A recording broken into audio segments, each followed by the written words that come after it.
up in Calgary, where the BC Lions are in town for a Western showdown. Also a very special night celebrating a CFL legend in Wally Buono, who will be inducted into the Stampeders Wall of Fame at halftime.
This man is simply must-watch TV. On pace for over 6,600 yards, which is within striking distance of Doug Flutie's record. VA has been brilliant this season. Meanwhile, a bit of a rough go for the Stampeders and Jake Maier as of late. 2 straight losses. But the team hoping being back at McMahon in front of their home fans will help them snap out of their mini slide and get a little revenge for their Week 2 loss against the BC Lions. As we welcome you inside the CFL on TSN studios. Kate Burness alongside Matt Dunnigan and Enoch Mwamba, and another special guest on the panel this evening. What? It's miniature Wally Buono. Hit the desk so you can see his head bobble as well.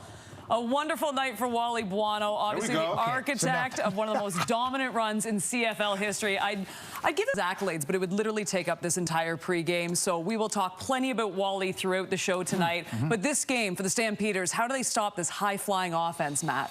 Well, I think we kind of saw the blueprint last night. Now Hamilton, they got their first win, and that is play complementary football. You know, big-time special teams play. Can't give up one like Hamilton did late in that ball game. But you know, you got to beat the blitz. We saw Bo Mitchell do that, and you get defensive score, scoop score. That to me is how you have to contend with a football team like this. Try to limit their explosive plays. Good luck with that, and just get some good complementary football going like we saw last night with Hamilton. I mean, it's tough to contain an offense that is this red hot. Vernon Adams is playing at the top of his game right now, really in his whole career. I'm looking at the front 4 to contain him. You got to be disciplined when you play against this guy. You think 4 guys are going to handle it? It's going to be tough. It's going to be difficult, but you got to keep him contained. And if anything else, Kate, I will have to say also, the offense has to contribute in a big way. They have to control the time of possession to keep the ball away from Vernon. Yeah, you talk about the ball. We got 2 of the best kickers of the ball in Paredes and White going that tonight, and that's going to be you're giving a little love to the kickers. No, I love them. These guys are dominating this year. No, I couldn't agree more, so we'll see what they can do tonight. Meanwhile, for Calgary, their last home win over BC, June 29th, 2019. Does the trend continue, or do they get out of the slump? We find out next.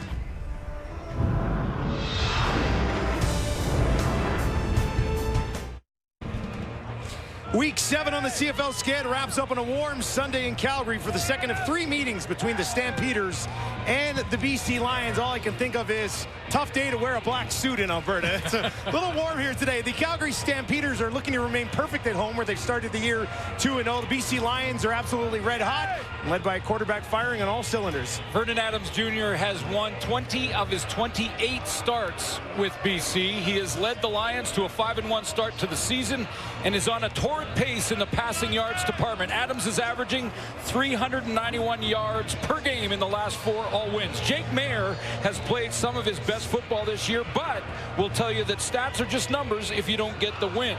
He's thrown for over 300 in 2 games. One was the Lions early in the season.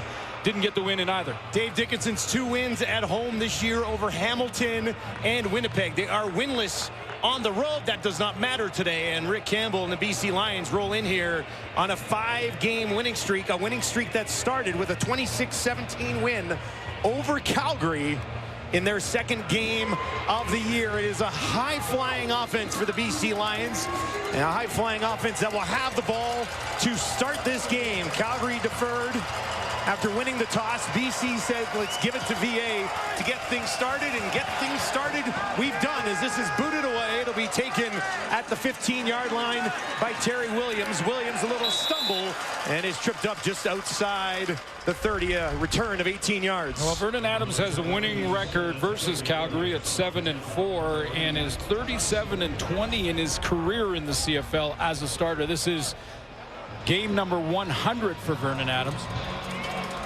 Was patient along the way to put himself in the position he's in now.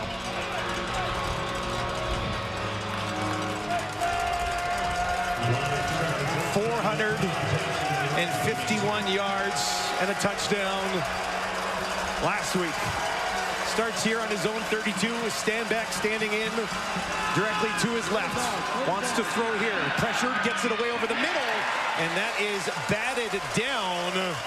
Nice play to get things started. Who else? Mike Galway.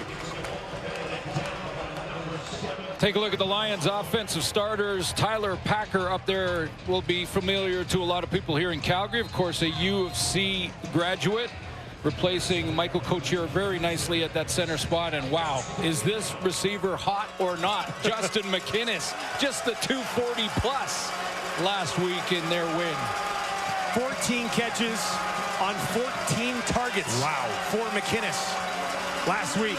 Does VA look for him here? Flush out of the pocket on the run to his right, tripped and hit as he throws, and that is incomplete. And VA a little bit slow to get up after being finished on that play pretty hard. Well, pressure is going to be key for Calgary. You heard the panel talk about how the Calgary Stampeders are going to have to make Vernon Adams uncomfortable and possibly try and cover down Justin McInnes, so he has to go somewhere else with the ball. That's Cam Judge. We'll watch how he plays this because he may spy Vernon Adams. Brooks backing up. Has it bounce off his chest.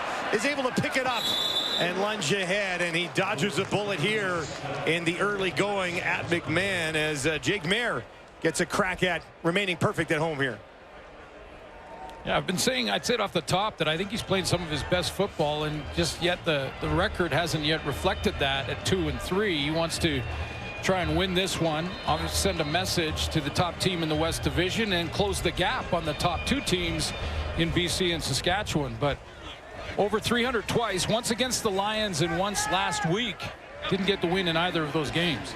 Two losses that they've had in a row here against Montreal, and then that thriller against Winnipeg in week 6. Mayer starts here, far side.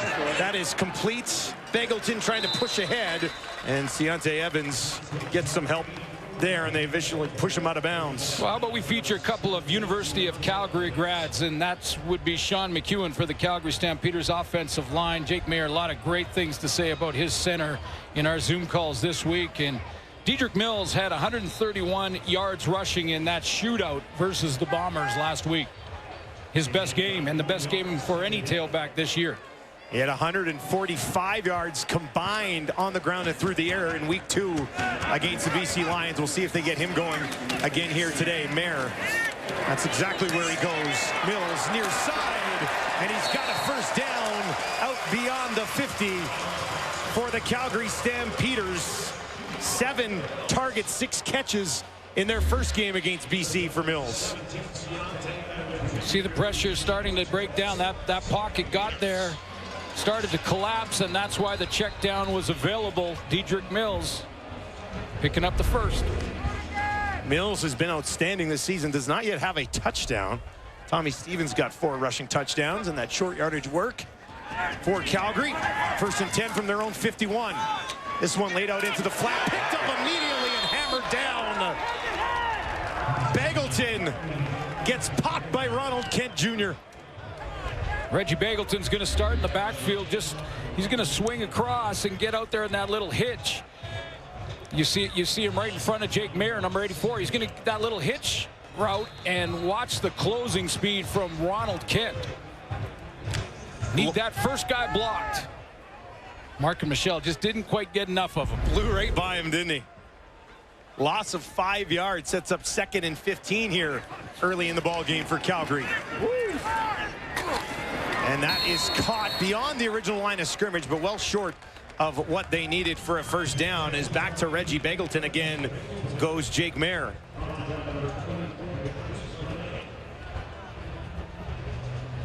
Reggie Begelton, guy they certainly want to get going.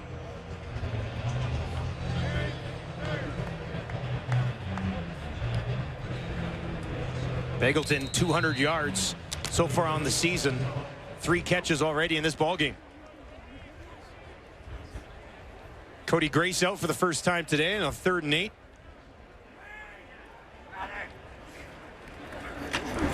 Gets it away cleanly from his own 43. Williams has to hustle underneath this, and he bobbles it.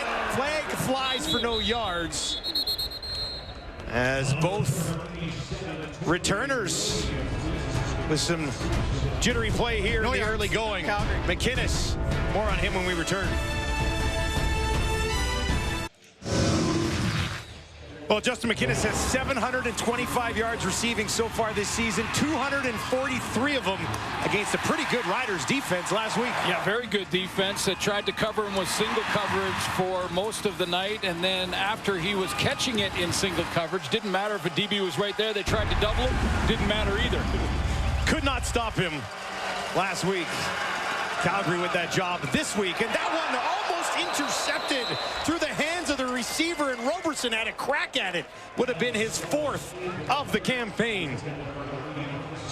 Yeah, just a little bit wide and outside.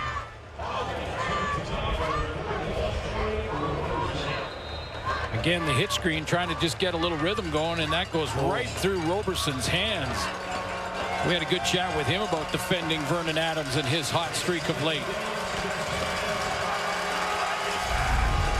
That would have been a big swing in momentum here in the early stages. Here they come.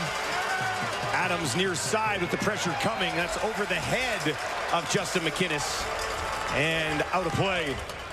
Really load up that left side, the Calgary defense, and this really is going to be a showdown tonight, I think, between Jordan Maksimic, the offensive coordinator for the Lions, and Brent Monson, the DC for the Calgary Stampeders. They're coming over that left side and just loading it up, coming off the edge. Too many to block, and the throw just high and outside, intended for McInnes. Back-to-back 2-and-outs to start the game for the Lions. This kick bounces at about the 33. After a 45-yard kick returned right back to where it initially bounced. Dedrick Mills, big game last week. We'll recap it when we return to McMahon.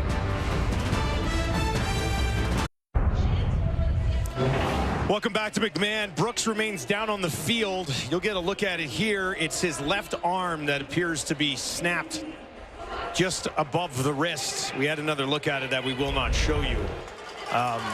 Did not look good. We'll just say that. They're going to work on him right now, probably try to stabilize that a little bit before putting him on the cart and taking him off. But the first-year return man who'd been involved in the offense a little bit had a 32-yard touchdown against Winnipeg last week.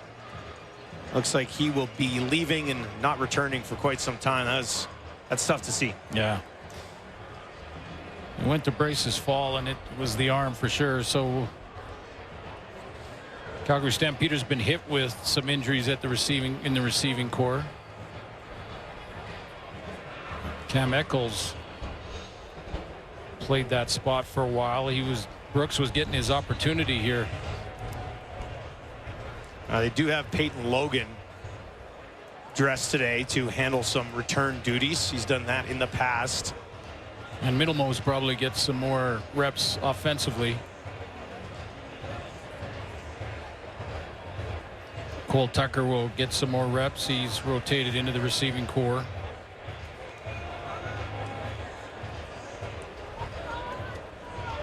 Yeah, Tucker's got 4 catches already this year. Middlemost hasn't caught a ball yet this season.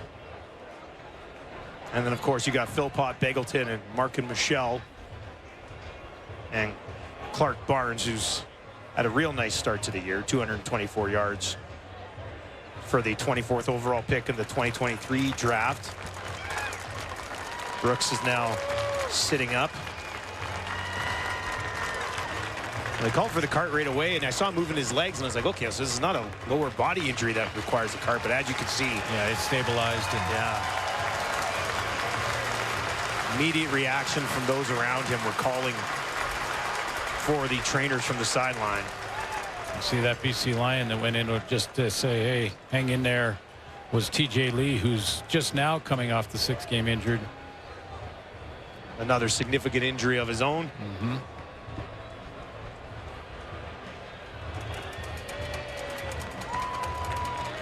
24-year-old Eric Brooks being carted off with a significant injury to his left arm.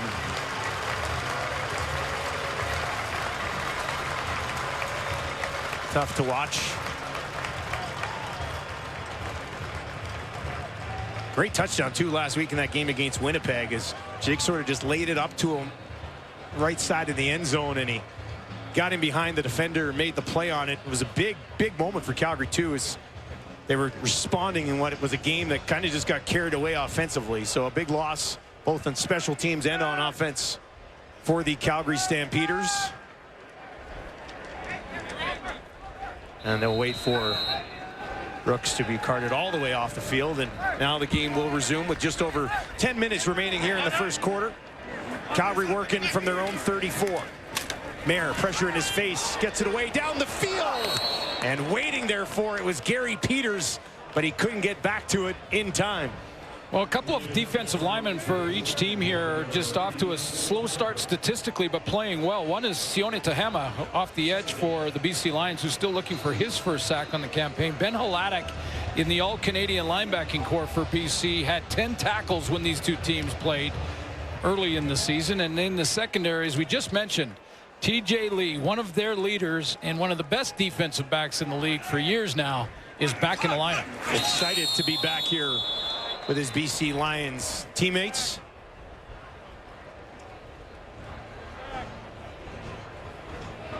Just a great leader back there, a guy who's off, I've said it before, but reminds me of his coach, Ryan Phillips. Well, BC's done a good job over the last 3-4 years. Procedure, Calgary, number 67. 5-yard penalty.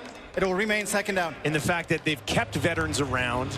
They've brought some veterans in, but they've also developed guys in-house on this defense. Like Patrice as Rene, well. yeah, like Patrice Rene, Adrian Green, as well. Safety, yeah, and Adrian Green will benefit big time from TJ Lee at halfback. Manny Rugamba not available today, but that's another guy that's come a long way in the organization. Markin Michelle right near the first down marker got hit as he caught it. And TJ Lee's going to need a couple of these hits. He's the guy who made the tackle here on Markin Michelle, and he'll need a couple just to exercise the mental demons that come with coming off an injury, especially one like his, an Achilles tendon, just to play naturally, you know, come out of your break full speed. You got to believe that you can do it and just get rid of those mental demons. I'm sure TJ Lee is in the process of that right now. That was a good tackle in the open field. Cody Grace from his own 30 directs it towards the far sideline. Williams takes it on the run, just shy of his own 40. There's a flag back by the Calgary 44.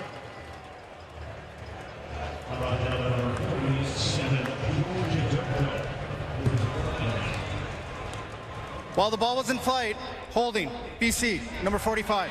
It's 10-yard penalty, first down.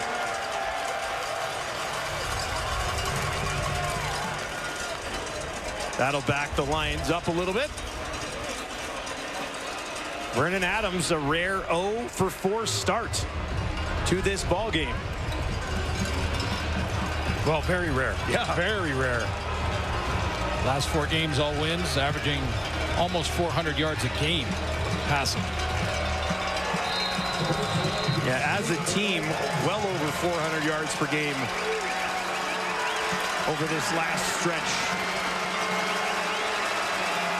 Starting here on their own 27, and they'll start it on the ground. Stanback, he's got a ton of room. Stanback takes it out beyond the 40. Big pickup on first down for Stanback, his first touch of the ball game. They bring in Andrew Pearson as an extra offensive lineman. He's going to block down, and watch how they just wash down that left side of the D line for Calgary. That's the lane that But Stanback will take. He bounces to the outside. Nice run on first down. Stanback just 14 yards last week. Now they'll get it into the hands of Mackey, and Mackey powers ahead.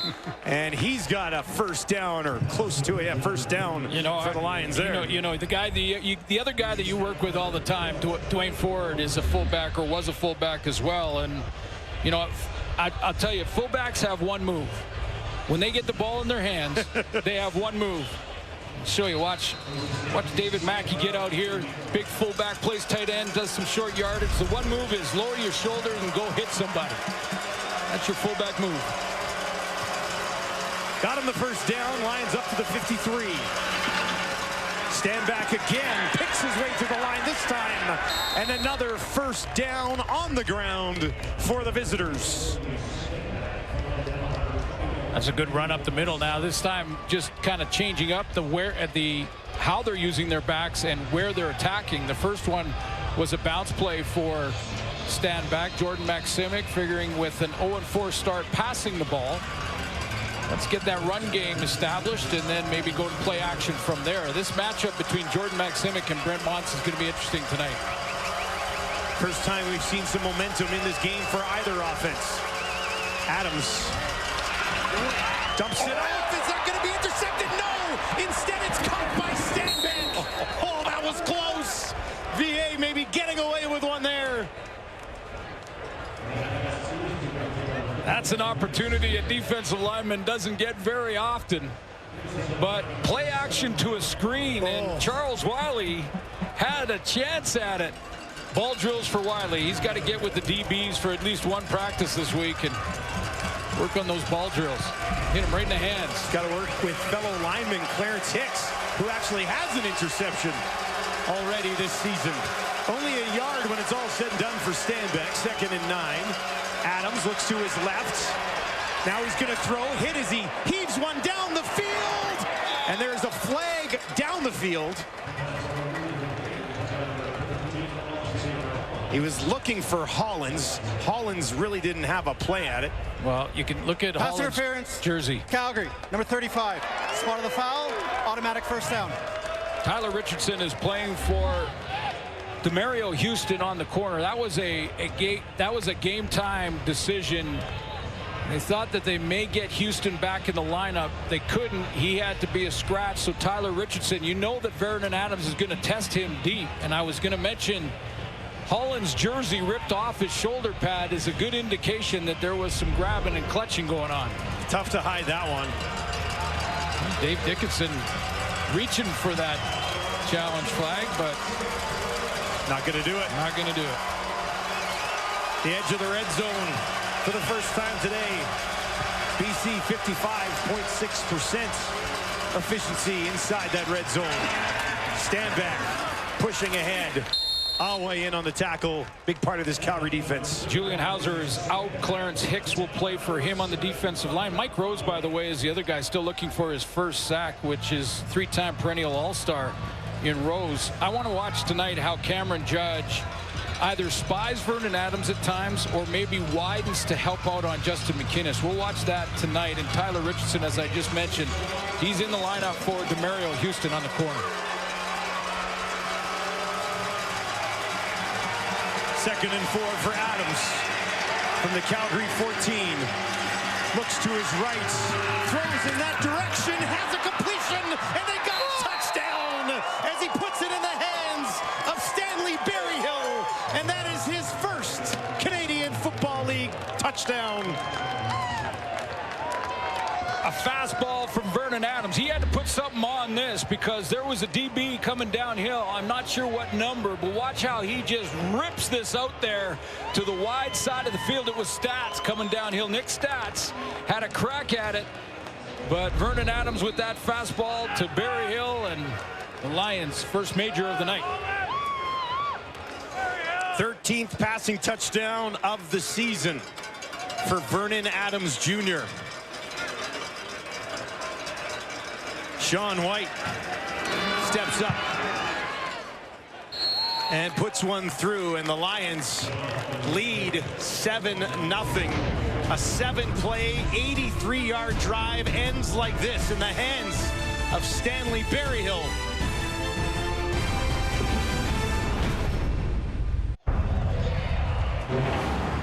Berryhill's to the wide field here, and watch the mistake made by Nick Stats when he breaks to the football. It's all about angles here. Number 8 sees the throw.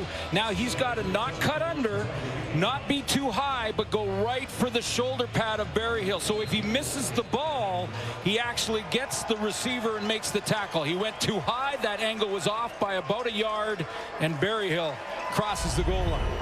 And it hesitated there briefly too, didn't he? Well, he thought he was going to intercept it, but Berryhill was in front of him, and the angle was off. Logan takes this the edge of his own end zone. Returns it out to about the 25 before he is stopped into the game, of course, due to the injury to Eric Brooks earlier this evening. Well, now we wonder, can the Calgary Stampeders keep pace with the BC Lions? Offside, Offense. BC, number 44. 5-yard penalty, will re-kick. They are going to re-kick. Offside against the Lions, 5 yards. So move them back and do it again.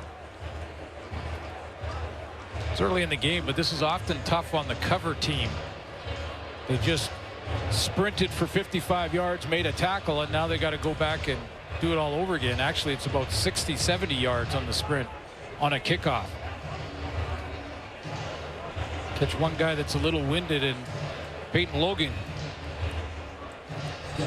could find a seam.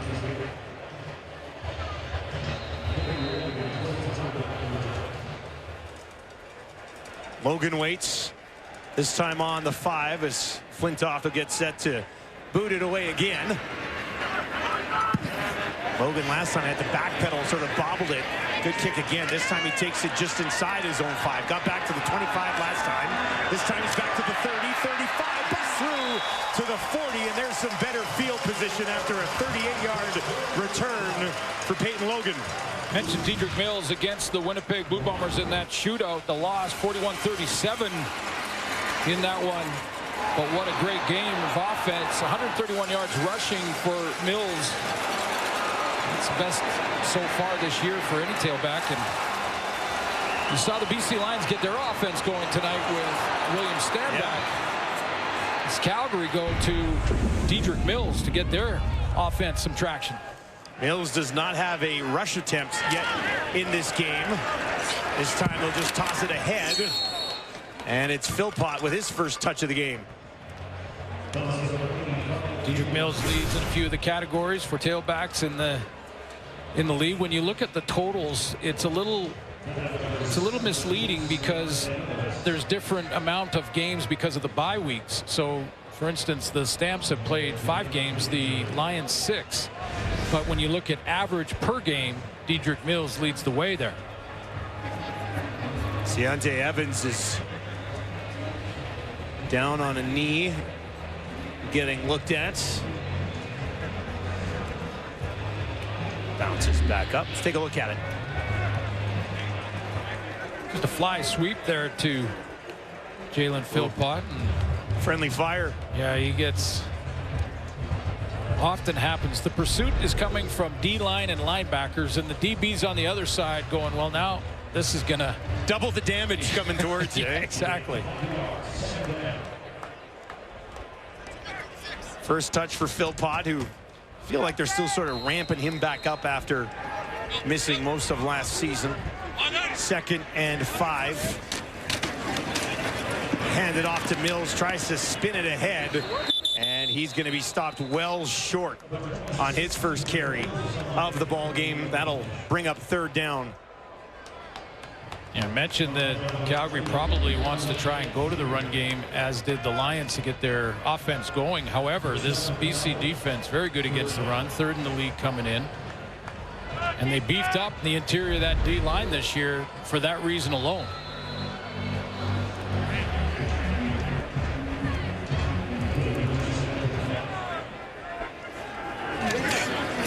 Grace hangs this one up there. Williams has to wait. Now he takes it just inside the 10. Picks his way back for a return of about 9 after a 54-yard kick. Got an interesting story for you when VA's involved. When we return to Calgary. Well, let's flash it back about 10 years. This is a fun one. Vernon Adams Jr. going head-to-head against the opposing quarterback, Trey Roberson, who's now a cornerback, obviously in the Canadian Football League, and it was a run-and-gun, high-flying affair. For more on that, let's send it down to Farhan Lalji. Yeah, it was the FCS quarterfinal playoff game, and this was a game that Roberson said his team felt they needed to score on basically every possession because of how good Adams and Eastern Washington were. Adams won his second straight Walter Payton Award, which was for the top player in FCS. There were 105 points scored in this game, over 1,000 yards of offense, and guess what? Roberson's team did in fact score on every single possession. Adams' team failed to score on just 2 of their possessions. As a result, they lost that game earlier in their career when the two guys met here when Vernon was with Montreal and Trey, of course, was here. Yeah, Trey chirped him a little bit about it, but since then, they've become very good friends. Also of note, Illinois State, another famous quarterback from there, Kevin Glenn. You know, you got to have those bragging rights for a little bit, right, Glenn? You got to take advantage of that. Well, I'm surprised if he doesn't bring it up every time they see each other, for sure. But, you know, and what a great advantage that Roberson has with such an intimate knowledge of the quarterback position, what they see, what they look at, what they're reading. You know, you think about him in college, putting that many points on the board in a big game like that. It's got to be a major advantage, well, right? Yeah, that's why he has a reputation to get those picks. David Mackey, short yardage, 2nd and 1, pushing it ahead. And he does have the first down. Mackey been handling short yardage duties for the Lions. Roberson right now with 3 interceptions coming in, had 1 go through his hands early on in this game and would have had his 4th. He's trying to catch Roland Milligan in Saskatchewan for the league lead in interceptions. Well, Milligan had 1 go through his hands this weekend, too.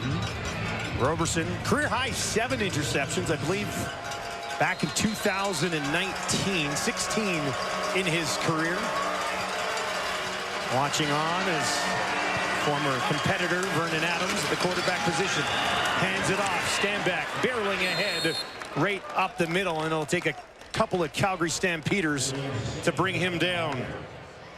You're going to see a nice block here by Kent Perkins to pull and come around the corner and sort of open up, get a seal block in there for William Stanback. 59 coming around. He's going to see first linebacker. That'll be Alway. He gets the kick out there. Someone gets Judge in the middle, and Stanback squeezes through that hole. And you're going to open up some space if you can keep Alway and Judge contained for most of the day. Not this time, as Stanback gets wrapped up and taken down almost immediately. Leader, Alway, and others in there. Well, I'm really interested to see how they play Cameron Judge. Brent Watson has some options here. They could have him spy, which he's done before, did it against Trey Ford last year, has done it against Vernon Adams before, and then he'd be more in the middle. Or they could have him widen to help out with Justin McInnes, because he's in that weak side linebacker, and McInnes and Hollins are usually in the short side of the field. They will move him around, but they're usually in that short side. So however he kind of reacts, right now he's been playing in the box, looking at run first with his teammate Micah Alway. Procedure, no end. BC, it's 5-yard penalty. We'll repeat 2nd down. All right, Pearson did not report when he checked in to the game. Well, he's playing tight end, so he could be a potential receiver, and in that case, he has to report because he's got an O-lineman number. 2nd and 7 for Adams. 3 options out to his left. Looks down the middle. Hollins deep, can't get there, and VA got absolutely popped as he stood in there to heave that one down the field. Yeah, and it was Brandon Dozier on this hit, but wow, he's taken a couple. And in fact, Vernon Adams on the sideline when the BC defense has been on the field, he's been kind of wincing and Looked like he's been favoring the ribs a little bit, but that is a big one right to the chest. Stampeders defense. Physical start to this ball game.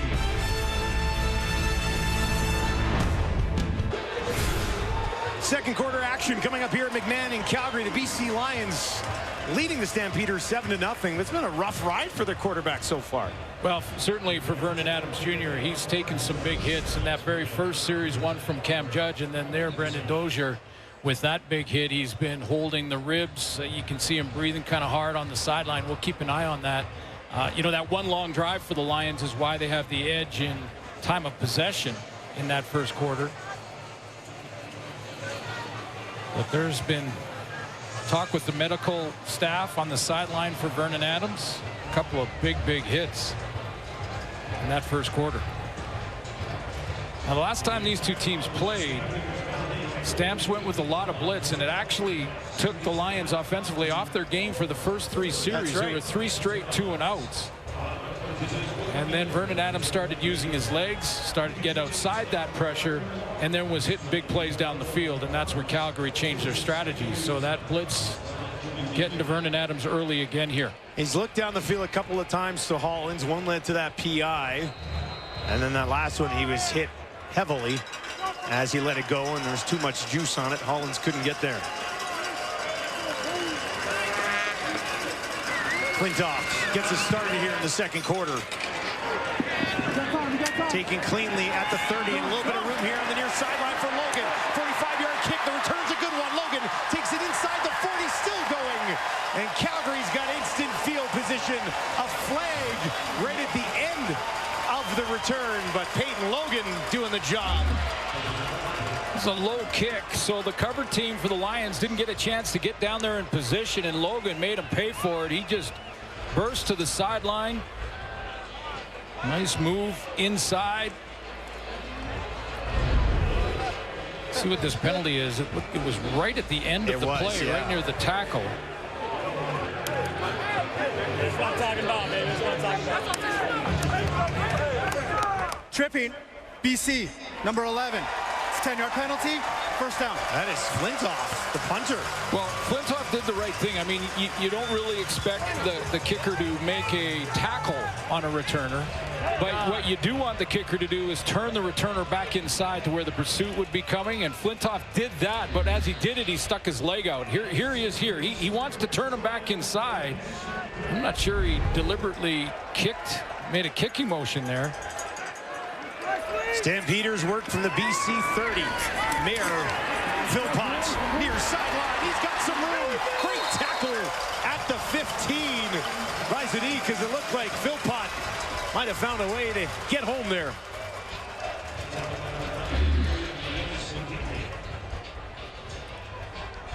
I asked Jake Mayer this week.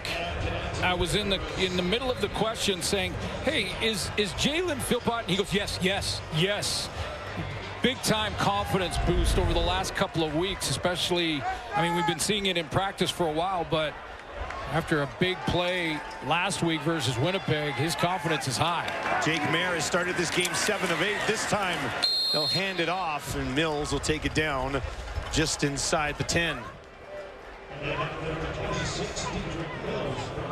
Well, next man up mentality here for Calgary with Brooks going down on an injury. It's Peyton Logan who puts them in prime field position. Now can Jake Mayer and the offense take advantage of it? Been about 65% in the red zone this year.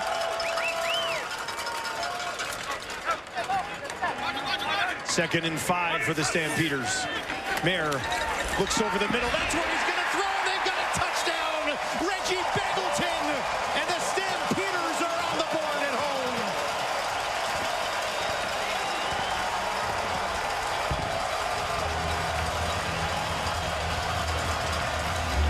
First of all, the protection excellent for Jake Mayer to stand back there and wait for Beggleton to cross the face. You see from right to left. Crosses the face of Patrice Rene, the Sam linebacker. He was the number 3 receiver. Got inside position, and first major off the kick return from Peyton Logan. We've got an injured BC Lion, which is why we get the whistle here. Jake Maier, 8 of 9 with a touchdown to start this ball game.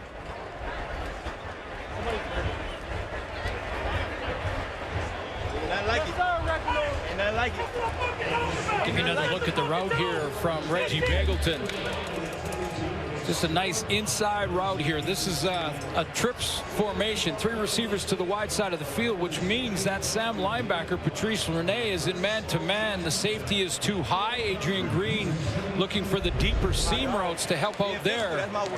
Reggie Begelton has a one-on-one. That's a matchup that Jake Maier loves to see.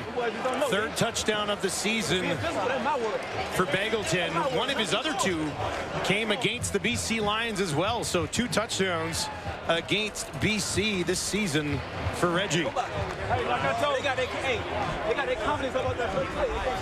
Just 3 plays to cash it in from 30 yards after the Peyton Logan return. Took a minute and 19 seconds. So Maier in the offense wasting no time and not wasting a glorious opportunity. Well, for Lions fans, that's good news that Vernon Adams is up and getting ready to come on for the leading BC offense after the kickoff. Paredes knocks it home, and we are tied at 7 in the Week 7 finale on the CFL skid between the Stamps and the Lions.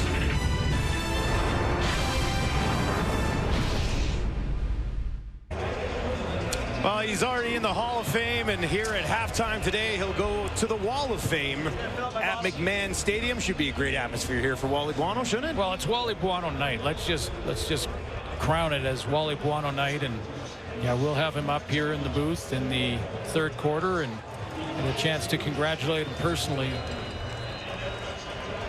All-time winningest coach in Canadian Football League history. Started here in Calgary. Also coached the BC Lions to a couple of championships. 4 in Calgary, 2 in BC. Only way to do it with the Lions in town. Here's Williams to the 20. Made one man miss. Then he gets wrapped up and taken down. There's a flag just inside the 25 on that return. Adams, 4 of 9 for 36 yards. Has himself a touchdown pass, though. Illegal block, BC, number 32.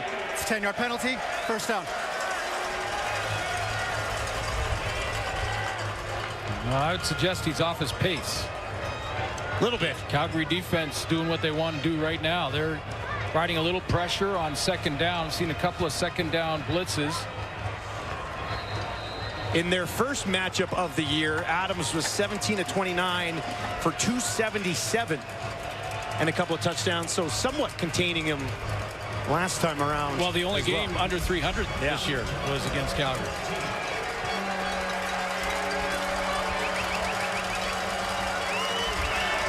First and 10 on the 13 goes to Stanback, who's taken down just shy of the 20. Let's send it down to Farhan Lalji for a little update on the weather. Yeah, guys, the wind turning into a bit of a factor. It's not the November freezing Alberta wind. It's actually a warm tropical breeze, but it's going some. We saw in that first quarter, Adams had a wide open Alex Hollins and just overshot him. And then the first play of the 2nd quarter, the Lions had to punt into the wind, and that helped set up a hanging kick, which led to the long Calgary kick return. You also saw a couple of very long kickoffs by Stefan Flintoff earlier in this game when the wind was at his back, so the wind is a factor down here right now. Something to keep tabs on. Let us know if it changes. Adams, pressure, sidesteps it. More coming, and they'll get him. James Vatter's first sack of the season. He just had nowhere to go, did he? Yeah, you get the assist goes to the secondary and linebackers for coverage, but see the pressure coming up the middle to get. That's where Stanback has to take his block, and then Vaughters gets there with just 2nd effort. But you know, going back to that win for a second, that's home field advantage. Calgary won the toss, deferred to the 2nd half, knowing that wind was going to change sometime in the 2nd quarter. This kick into the wind. Slices through it pretty well. Logan has to turn. Didn't touch it. Now he's going to slide over and pick it up at the 35. Turns it to the 45. And no further As a good kick that time from Flintoft. TJ Lee is back. More on his return when we return. Oh, what a sight to see for BC Lions fans. TJ Lee back in the secondary. For more on his return and recovery, let's send it back down to Farhan. Dustin, this isn't the first time TJ Lee has torn his Achilles. He did the other leg 8 years ago, and he said, back then, I made a lot of mistakes. I wasn't mature enough to deal with it properly. This time it was completely different, and it began when he got off the plane following the Western Final in Winnipeg. His wife was there, and she said to him, I've already got your first physical therapy appointment lined up. And from there, he took a really aggressive approach to his recovery, and he said it was as simple as being on the ground in our apartment with my daughter who couldn't walk at the time. We learned to walk together. Then his older daughter could actually outrun him. He had to learn how to catch her. He got his wife a Peloton for their anniversary. He wound up using the Peloton. Everyone set limitations around him, and he said that he had a sports psychologist that came to him and said, you're not typical, and he learned that. He talked about all the atypical things he'd done earlier in his career, and he wanted to build on that. He wasn't going to let anyone set restrictions around him. He pushed it. He ran 2 months ahead of schedule, and now he's back in the lineup almost 3 months ahead of schedule. On for a good chunk of the schedule. He'll be available. Here's Stevens, throws it at the feet. That's on the target, and a flag at the end of the play. Pete Robertson is going to get called for a late hit on the quarterback here. But, you know, back to TJ Lee, because when you get hurt, family is so important. And I thought just the difference with the family and how he talked to us about, you know, I had to be a leader. I had to be working towards my comeback and show my family and my kids that, you know, you don't have to wallow in After self-pity. automatic review by the command center, there is no penalty for roughing the passer. Command center called that one off, said it was, the timing was good. But, you know, just the family's support of that, to have his wife, Mrs. Lee, come out right away, say, hey, I got your physio set up. We're all set up. Like, he was getting off the plane. This was not a weekend. It'll be third down. We're setting up how we're going to start the comeback trail. This was right off the plane. She knew the routine. She was ready to go to support him. And no time to have any other thoughts, right? Don't feel back to work. Don't feel sorry for yourself. You're leading the family. They're watching, and he did just that. Great to see him back on the field.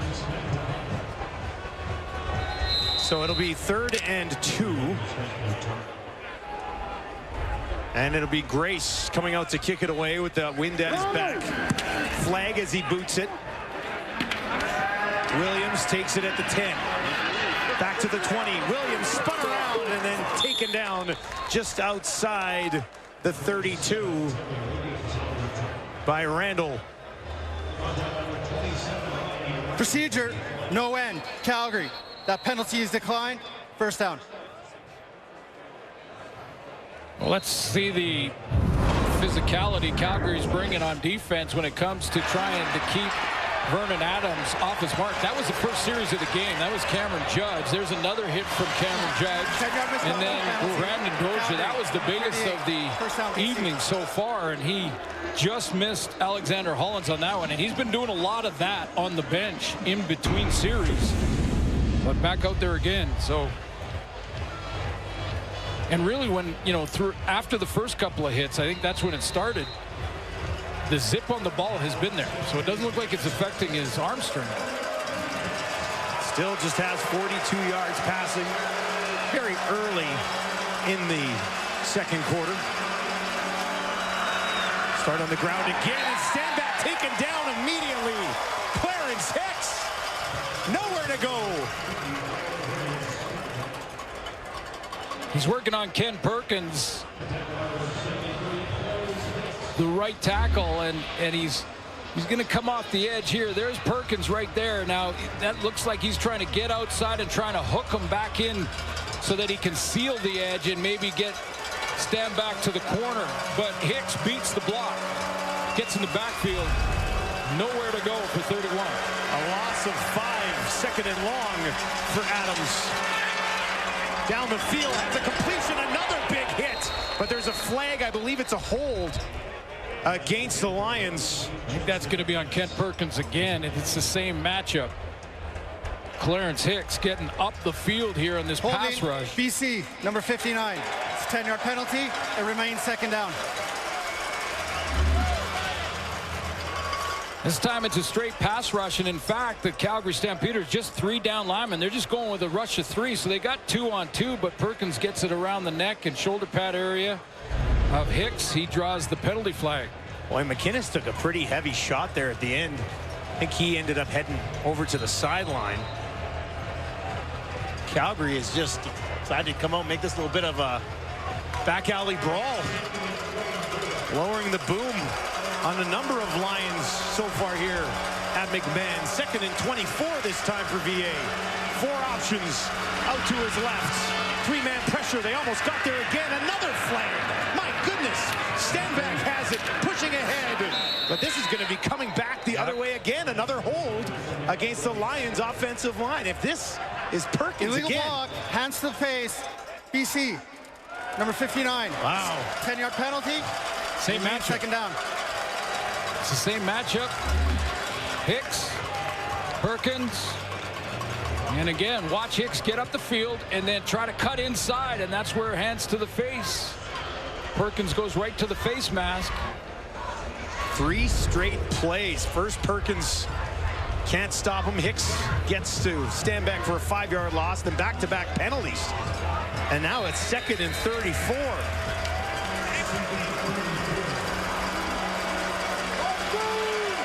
Calgary will put Hicks aligned with 2 others.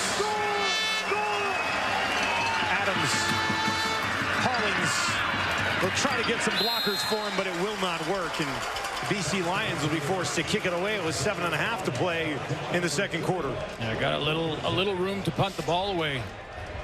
And the Lions offensively may have to go and give some help to Kent Perkins. And what I mean by that is either go tight end where they bring Andrew Pearson in. Pearson beside him. Or, and that can widen the edge, or bring William Stanback up to help and chip on Hicks. Flintoff into the wind again. This one only to the 50, no further.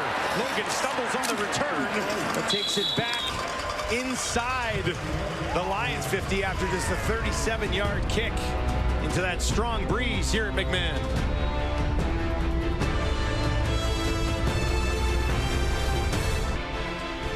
Thursday Night Football presented by the delicious New York Fries is going down next week between the Rough Riders and the Alouettes. Tune in at 7 Eastern, 4 Pacific. Only on a TSN. What a way to start the week. The other Philpott. 5-1 versus 5-1. That's going to be a big one. Kick off another great week of action and what's been an excellent, outstanding, highly entertaining season thus far in the Canadian Football League. Jake Maier's already got a touchdown today. He's only got 1 incompletion. And great field position here from the BC 47. Maier. Flag as he throws goes to Mills. Mills is going to have a first down and a little bit more. But the holding parade appears to continue here at McMahon.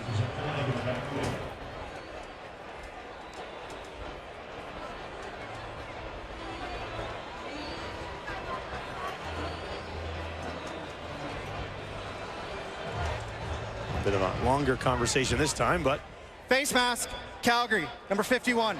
It's 15-yard penalty. We'll repeat first down. 15 yards on this one with the face mask. That's the center, Sean McEwen. Steps up there, hand high, right across the face mask.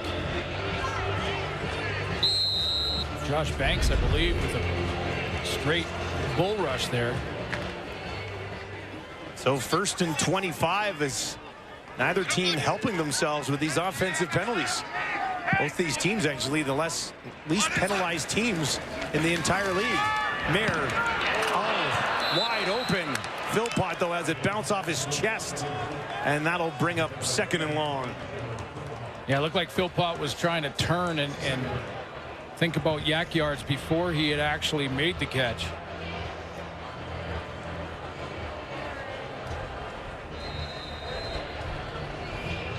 You often see in this case screen draw to try to make up some of the lost yards when you got 2nd and a mile.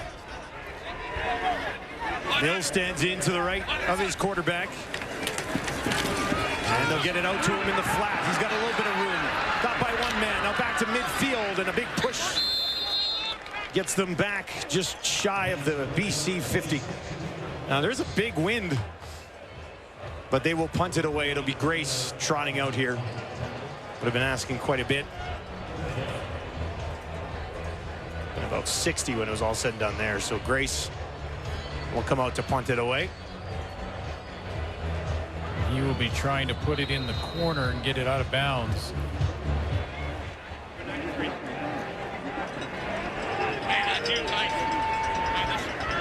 Williams waits back on his own 10. 7-7, we're tied here on a Sunday night in Calgary. That hangs up there nicely. Comes down at the 5. Williams, not much room, takes it back out close to the 15 when it's all said and done. You know, when you do the analytics going into this game and you do the numbers going into this game and you look at what Vernon Adams has done, what Jordan Maksimic with his offense has done, it's the #1 offense in the league at 428.7 yards per game coming in against Calgary, who struggled, giving up a ton of yards. Brent Monson's group has just responded. I mean, I'm sure they have heard all week Vernon Adams pace for over 6,000 yards. Justin McInnis can't be covered. You know, all of this offensive talk from the BC Lions, and the Calgary Stampeders said, yeah, that's the challenge. And they've risen to that challenge so far. Less than 5 minutes of play in the first half. Hollins has 1 catch. McInnis has nothing. Stand back. He's got nowhere to go either. Stampeders defense holds strong. Cody. So football is a game of adjustments, and you just saw the two principals, Jordan Maksimic and Brent Monson. So what is the adjustments that can be made going into the second half? I mean, that's what they've got to figure out. I don't think right now that the linebacking core for Calgary is really doing a whole lot to get into coverage or bailing deep or helping out DBs on Justin McInnis or anything like that.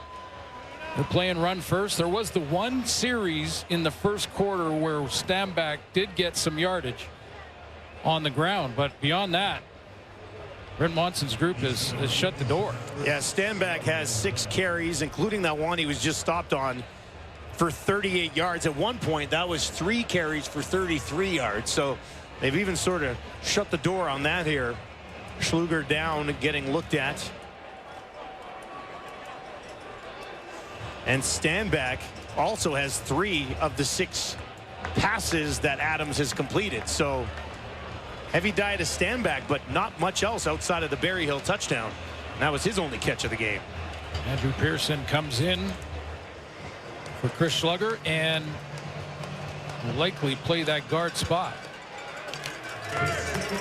6th year in the league, all of them with the Lions. 2nd and 9 for V8 from his own 15.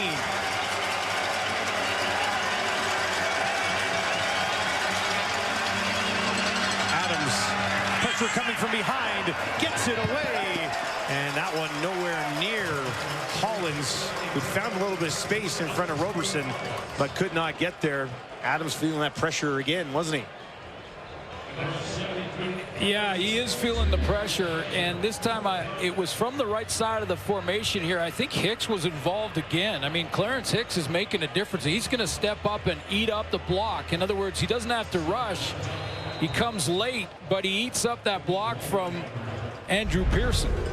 Pearson stays there, and the pressure comes from outside of Pearson. Logan awaits this almost on the logo at midfield, so real nice field position possibly in the cards for the Stampeders late in the first half. Remember, with Andrew Pearson now playing guard, that takes them out of that tight end formation. BC, number 11. It's 5-yard penalty. It remains 3rd down.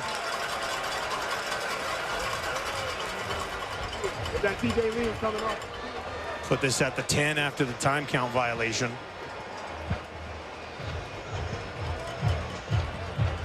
And Flintoff now stands in his own end zone. The wind that he's kicking into here. Keep tabs on the decision. And he lets her fly. Backs up Logan slightly. Takes it at the Calgary 45. Logan looking for the near sideline. And he's got it down to the 40. And the 35 again, which is where close to what they started on their touchdown drive after another sensational return from Logan. Yeah, a couple of great returns. That one set up the major. This one could very well set up a second one for Calgary Stampeders. It just feels like, I don't know if it's the heat. Both teams are playing in the same conditions, but there just seems to be some poor decisions, some grabbing. We've seen a whole bunch of holding calls up on the line of scrimmage, something we just haven't seen all season long. I'm not sure if the heat is affecting those decisions for both teams at times. 3 of their last 4 possessions have started in BC territory. This time Mills pushing ahead down to the 25. That's his best carry of the ball game. You mentioned the heat, 32 degrees at kickoff, and it'll be much warmer down on the field there. Although a lot of the guys on the roster come from the south, and just like at home here. Yeah, it's like a home game for them. I mean, they're coming from Texas or down in California or anything like it. Now, you live on the West Coast, so I don't know if I need to ask you, heat guy or cold guy. Like, I live in Edmonton usually. I'd rather be able to warm up at minus 20 than deal with 35, 40 degrees. You know, that's me. I'm a weirdo. What can I say? Inside 3 minutes. Here at McMahon. For the half, we chat about the pressure on VA, but we all know it's about Wally Buono going into the Wall of Fame. What did you think of the first half, Wally? Come on, Wally. Wake it up. What you got, Wake it Wally? up. Talk to us.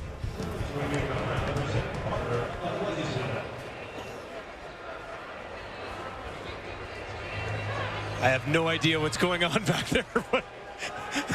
Oh, okay, that would make sense. Wally bobblehead, okay. A Wally head. Yeah. Tommy Stevens into the game here, a little Tommy time, 2nd and 1. And the big fella pushes ahead. He's got enough. Looks like it. Well, that's 15 of 15 for Tommy Stevens this year on short yardage. Pretty good at it. Doesn't miss. When you need one on short yardage, which is usually 1, 1.5, 2 in that area, he gets 4.5. 4 touchdowns as well. I mean, you get it 2 yards or closer to the end zone, that guy's going to punch it in. And Calgary looking for their first lead of the ball game as we near halftime at McMahon. Mares 9 of 11 has a touchdown to show for it. Has time, looking towards the end zone. Incomplete. Excellent effort from Philpott working against TJ Lee. He held on to it, but the foot had to have come down out of bounds. Well, there were 2 routes coming right at TJ Lee, who was in the deep outside third. He was covering a third of the field deep, and there was Mark and Michelle going straight down the seam, and Philpott over closer to the sideline on that. Just missed it. Short corner route or deep out route, and does the foot come down? Oh, I don't know. That maintains possession. That looked like there was green in between the toe and the white stripe. The previous play is being automatically reviewed by It's automatically reviewed because it's a scoring attempt, scoring play. That second angle we had straight on sure looked like that foot was in. Here we go. This is the one. Let's get a look at this. Previous play is being automatically reviewed by command center for a potential score.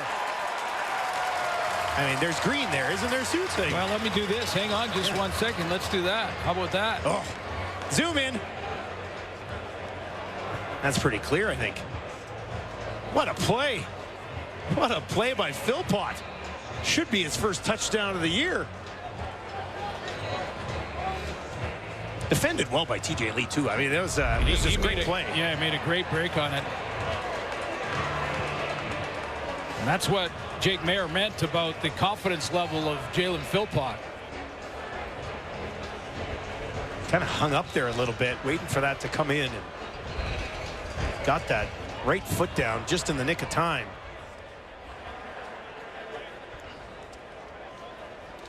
All right, let's find out the official announcement here. After automatic review, we have a catch inbounds for a touchdown.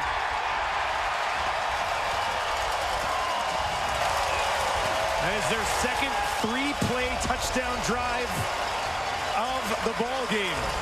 This one for 34 yards. Philpott to the end zone for the first time this season.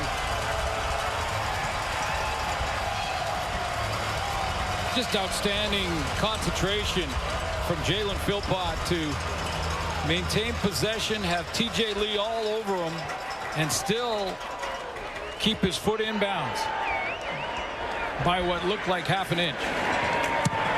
Paredes puts the Stampeders on top, 14-7. Philpott had 3 touchdowns in his rookie season back in 2022. This is his first one since. TJ Lee right there with him. And he knows, Philpott understands that he has to survive hitting the turf here and not juggle the ball at all. He has to maintain possession as he hits the ground. So there's a few stages here. Catch it first, foot in second, and now maintain possession. He does all 3. Checks all the boxes. Sean Huffnagel even like that was, wow, okay. Automatic review. Coach Dickinson does not have to use a challenge there.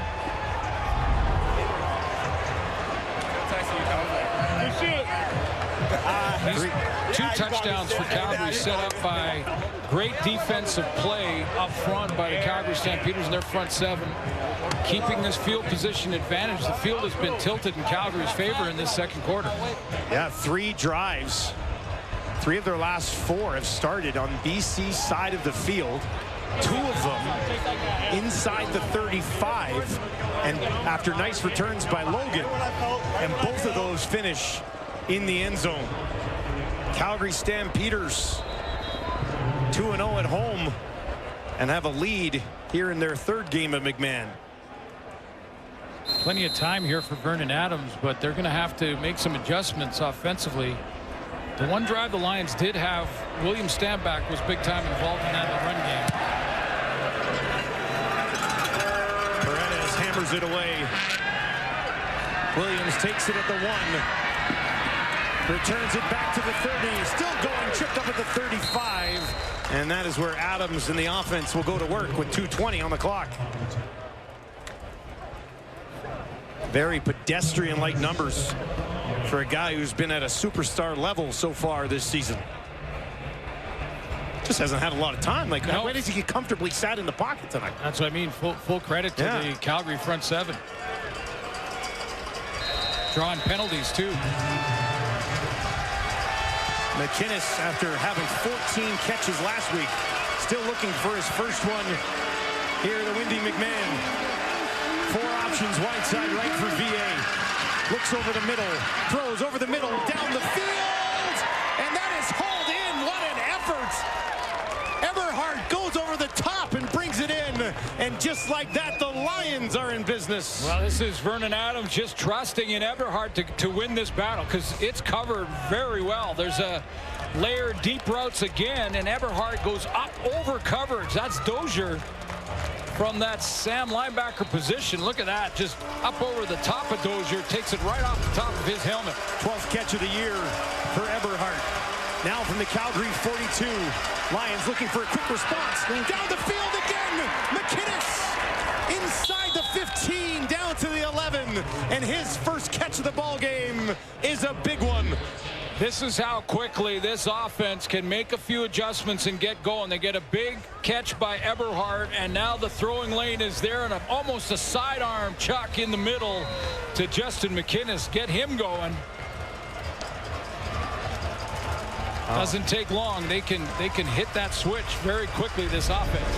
Bang, bang, and Adams is already at 112 yards passing after 2 big ones. 1st and 10 from the Calgary 11 after 63 yards of back-to-back catches.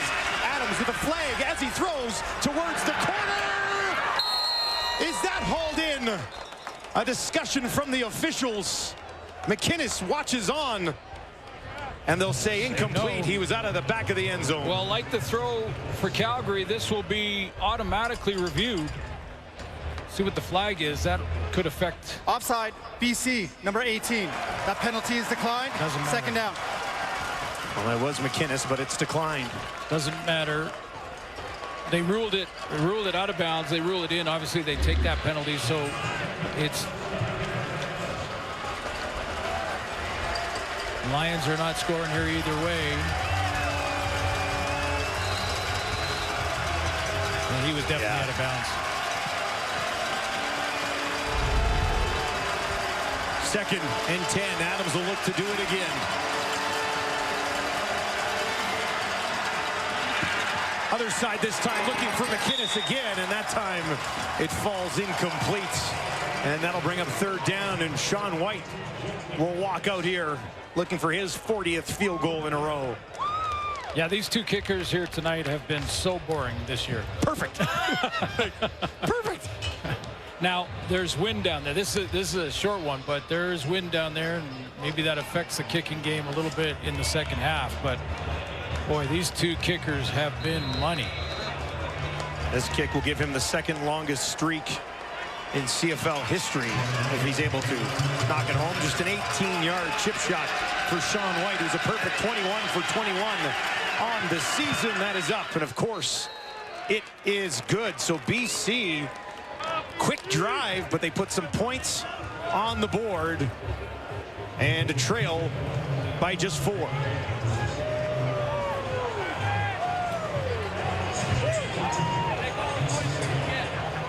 Well, don't go anywhere at the half. Kate and the guys will break this one down, and lots to discuss here just in the last 3 or 4 minutes of this football game, Suits. And we get locked in to watch the ceremony for the godfather of coaching. Smile on his face. He's happy today, isn't he? The GOAT, Wally Buono, will be honored at halftime. Mayer starts it on the ground. Tehema is there on a tackle of Dedrick Mills. I think of all the interviews we've had over the years with Coach Buono, and through some good seasons, through some winning streaks, some losing skids.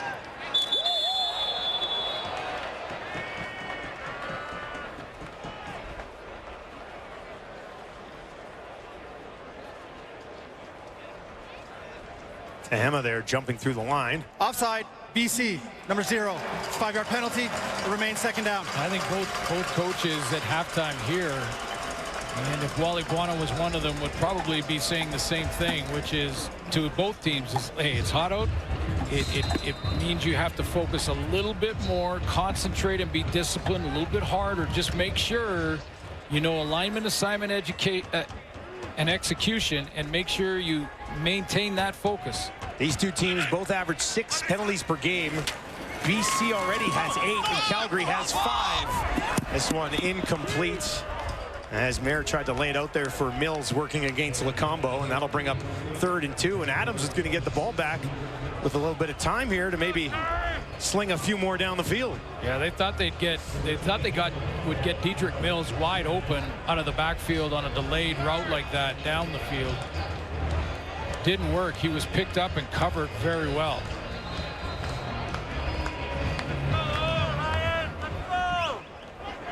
Cody Grace slides in, averaging 47.4 yards per punt so far this season, coming into today at least. This one end over end, and that's way out of bounds. That almost went into the stands. Well, now on the near side of the field. Now they line up. That's what the wind is doing. Now that ref is still walking upwards. He's 40-yard line. What was that? A 25-yard punt, something like that. Lots of time for Vernon Adams. At least field goal range is possible. Place it at the 50 here. Illegal punt out of bounds. Calgary, number 24. Penalty. 10-yard penalty.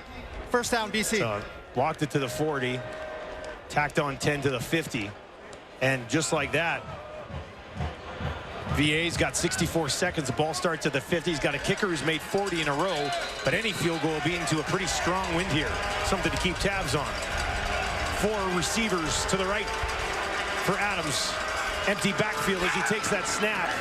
Eberhardt has it, and he's hit hard by Alway just past midfield. By formation, Vernon Adams knew where he wanted to go with the ball there because they put William Stanback way out at wide receiver, and Cam Judge went with him. That means that the Calgary defense is in man-to-man. Quick throw, success on first down. 2nd and 3. Adams gets it away again, near side. And that time, Eberhardt held on to by Williams, but they do have the first down with the clock ticking. Timing out. Nice little shake there right at the break by Eberhardt. Timer, please reset the clock to 48 seconds. Looked like they let that run down when they shouldn't have. Timer, please, thank you. 3rd catch of the game for Eberhardt. Leads the team with 45 yards. Guy who played in college with Josh Allen. That's okay.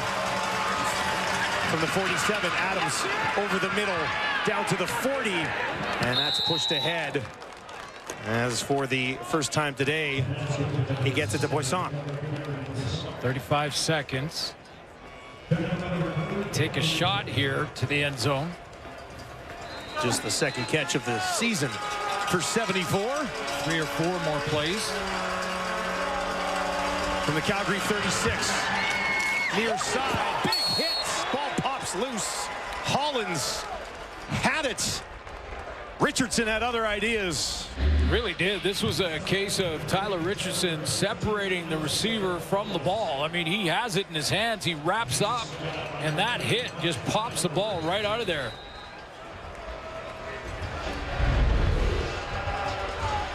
Hollins to the sideline and will not be out there on this 2nd and 10. Stanley Berryhill to the top of your screen. Eberhardt on the near side.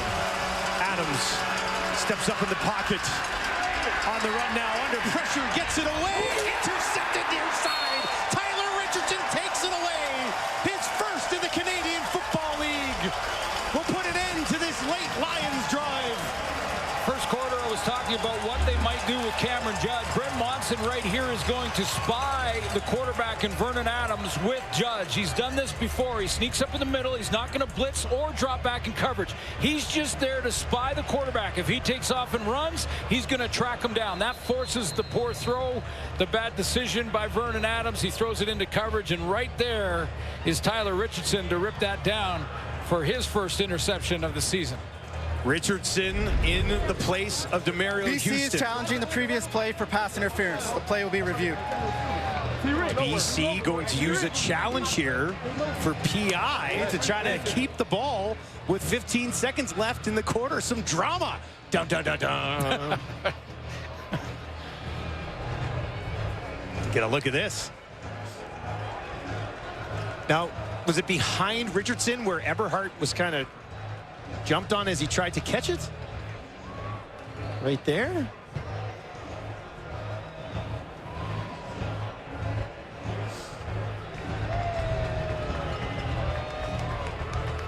Campbell pacing the sideline.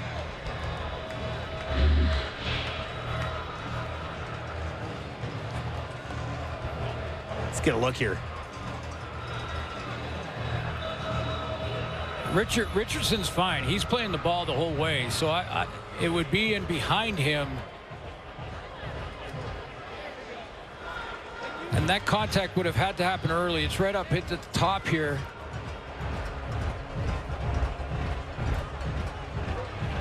I think Alway, who is running in step with Eberhardt, did he grab his hip a little bit? Well, I mean, the question I have, though, is that Richardson intercepted the ball without being part of that. So if it happened before he caught the ball, then yeah, it could be pass interference. You're saying like in the process, if it's but he like caught it already. Moment, like, yeah. He caught it already. Well, we'll see what they say. Are you saying he caught it before Alway grabbed the hip? If that's what it was? That's what I'm saying. That the timing of it is, to me, probably what they're looking at. Okay, there's Alway and Eberhardt on the crossing route here. Nothing yet. Nothing yet. That turn.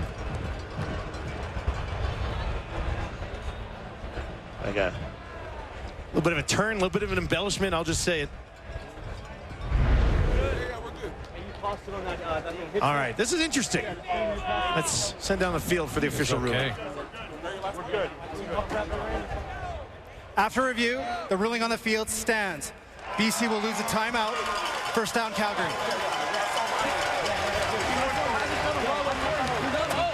Yeah, I think without Richardson there, it may have been called on the timing, but It wasn't a Richardson lot had made the anyway, catch. even before that. It wasn't a lot. 2nd and 15, or 1st and 10, sorry. Mayer, he's going to heave one down the field. That's up for grabs, and it falls incomplete.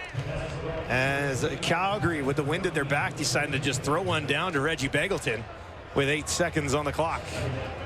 Right around that tip was TJ Lee. He was closing in on it fast. There's number 6 in your screen. He sees this might turn up. Oh.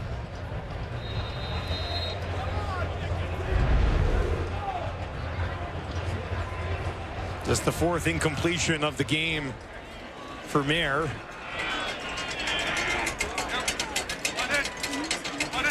Second and 10.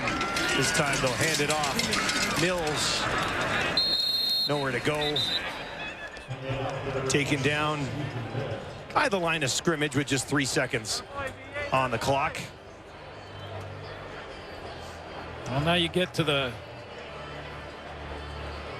tablets. Halftime, you go look at what exactly, if you're Vernon Adams, you're looking at what exactly Calgary's doing defensively. A couple of late spies on Vernon Adams. That one we saw that Cameron Judge tracked him down, forced that interception throw.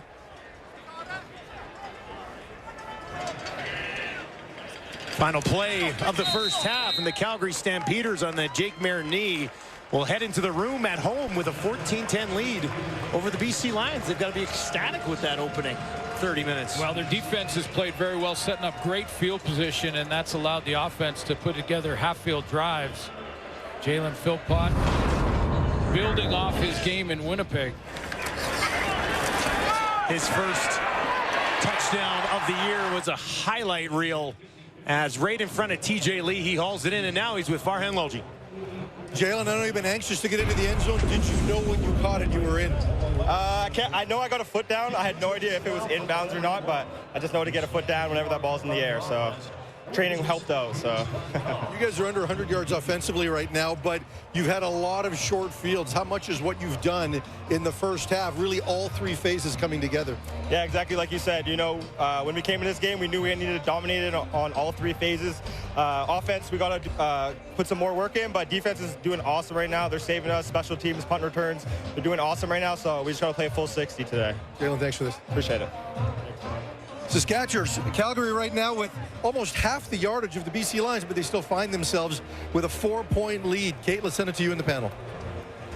Farhan, we just confirmed that Jalen will be riding in the front seat tonight. Take that, Tyson, he said. I'm kidding. We didn't say anything. Alongside Matt Dunnigan and Enoch Mwamba. Oh, come on. It's like a fun rivalry. Yes, it is. Yes. Your twin He brother, can't even you gotta defend say stuff himself, like that. Kate. And Milt was on fire when he was making that analogy. Oh, my goodness. That was some so good fun. stuff. I All was right. killing myself. And you know what? It was good stuff from the Calgary Stampeders. And right away, we saw this in week 2. They were getting all kinds of pressure on VA. Yeah. We saw Cam Judge spying as well. But this defensive scheme, it seems to be working, even though VA did get it going a little bit at the end of the half there, Matty. Yeah, you know, I'm defense coordinator Brett Monson, and, you know, and 41 points to give it up to Winnipeg, you know, week before is kind of like, whoo, doesn't sit very well. And they were on their game in the first 30 minutes. Well, first 28 and a half minutes, and then VA woke up. But, boy, they were laying some hat on VA and pressuring them and making throws.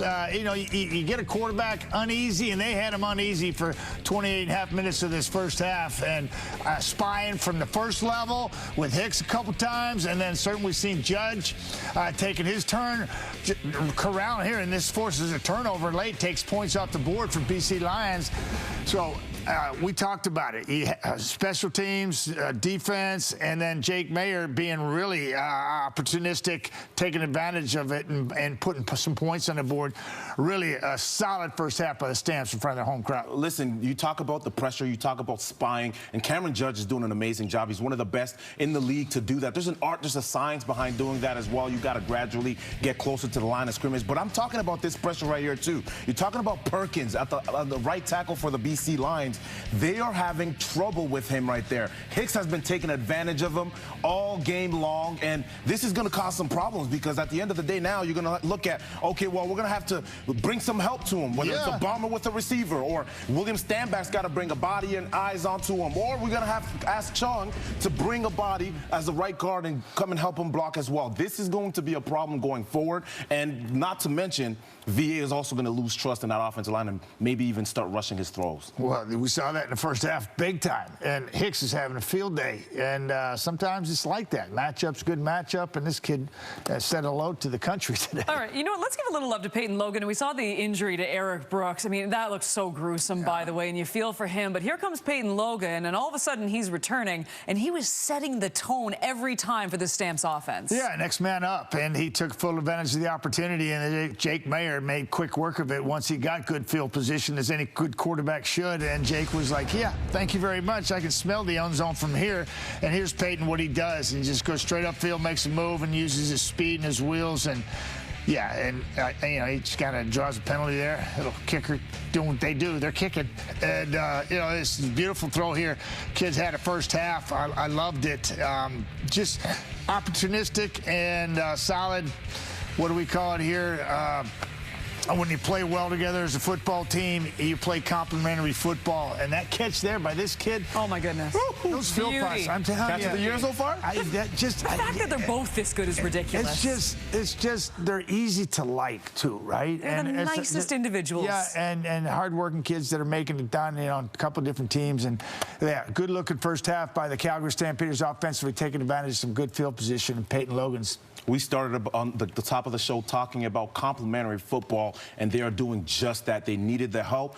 Peyton Logan is doing a great job of giving a short field to this offense. And beyond that, though, this defense as well, now they have to go ahead and take advantage. They cannot have missed opportunities. We talk about this all the time. This is a game of inches. Right here, you got an opportunity to get an interception. You have got to make the play. You've got to make the play. You're not expecting it. But here's another play where Suits talked about it. You just got to have the right angle.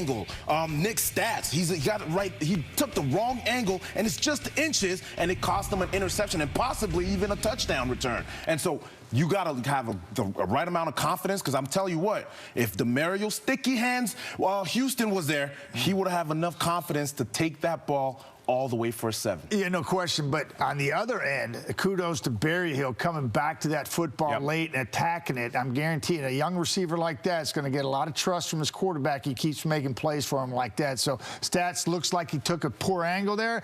I think that was highlighted and certainly magnified because Berryhill worked back to that football. It's outstanding. It was a beautiful play. Just look at, it is details. And for the BC Lions, I mean, just the weapons they had. And he finally got McGinnis going as well, too. If he can get Hollins going, I mean, who knows? It's just like that. And really, with Stanback was great to start this game, by the way, and then they kind of got away from him as well. 6 carries, that's all right. I know, and he was doing so well early in the first 7 minutes of this football game. They're dominating that, Kate. One thing that Jordan McSimic does well, he is able to adapt. So this second half is going to be interesting. Adapt and get some Perkins help like he's talking about, bringing an extra man in.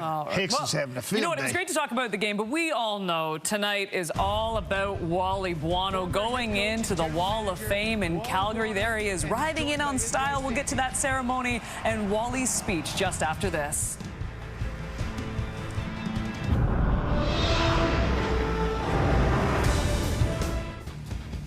As we have been mentioning throughout the broadcast tonight, Calgary is honoring Wally Buono, a CFL legend who becomes the 50th member of the Stampeders Wall of Fame. He has an all-time CFL record of 282, 165, and 3, and his 282 wins are the all-time CFL record. He passed Don Matthews' previous mark of 231 all the way back in 2009. He was a 4-time CFL Coach of the Year in 1992, 1993, 2006, 2011. He won 5 Grey Cup titles as a head coach. He was a West Division champion 8 times with the Calgary Stampeders, 5 times with the BC Lions. We have so many more stats, but at some point we do have to go back to Calgary and hear from the legend. And Matt, this is a man you know oh so well, coached against him and played against him in his prime. Yes, and when you played against the Wally Buono coach team, or when you coached against him and his teams, I can tell you this, you better be on your P's and Q's. You better be on point, because you know that his football teams were.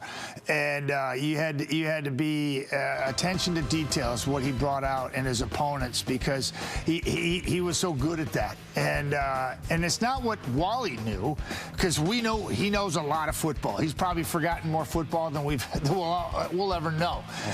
But at the end of the day, it was Wally's ability to get the people around him to understand what he wanted done and to coach him up, right? Because he can be the best in the world, but if he's not able to communicate, and he had different ways of doing that, Enoch, I can guarantee you that, then he's not winning 282 games.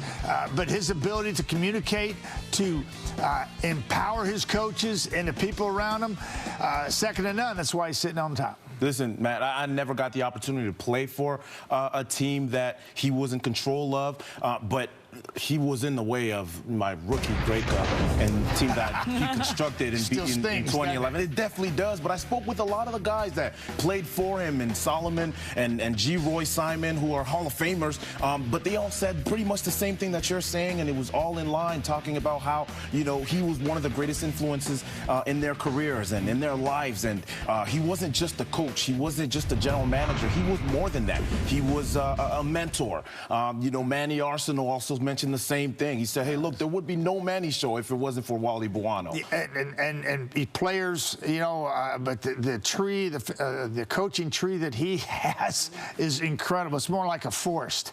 And with Wally Buono, it comes to how many people he's had an influence on in his coaching career as coaches and gone on to do that. And in the Canadian Football League, we deal with the ratio. We're looking at a Canadian man here, Canadian football player that is at top of the list in the Canadian Football League, and it wasn't about that. It never was about that. He didn't talk about those things.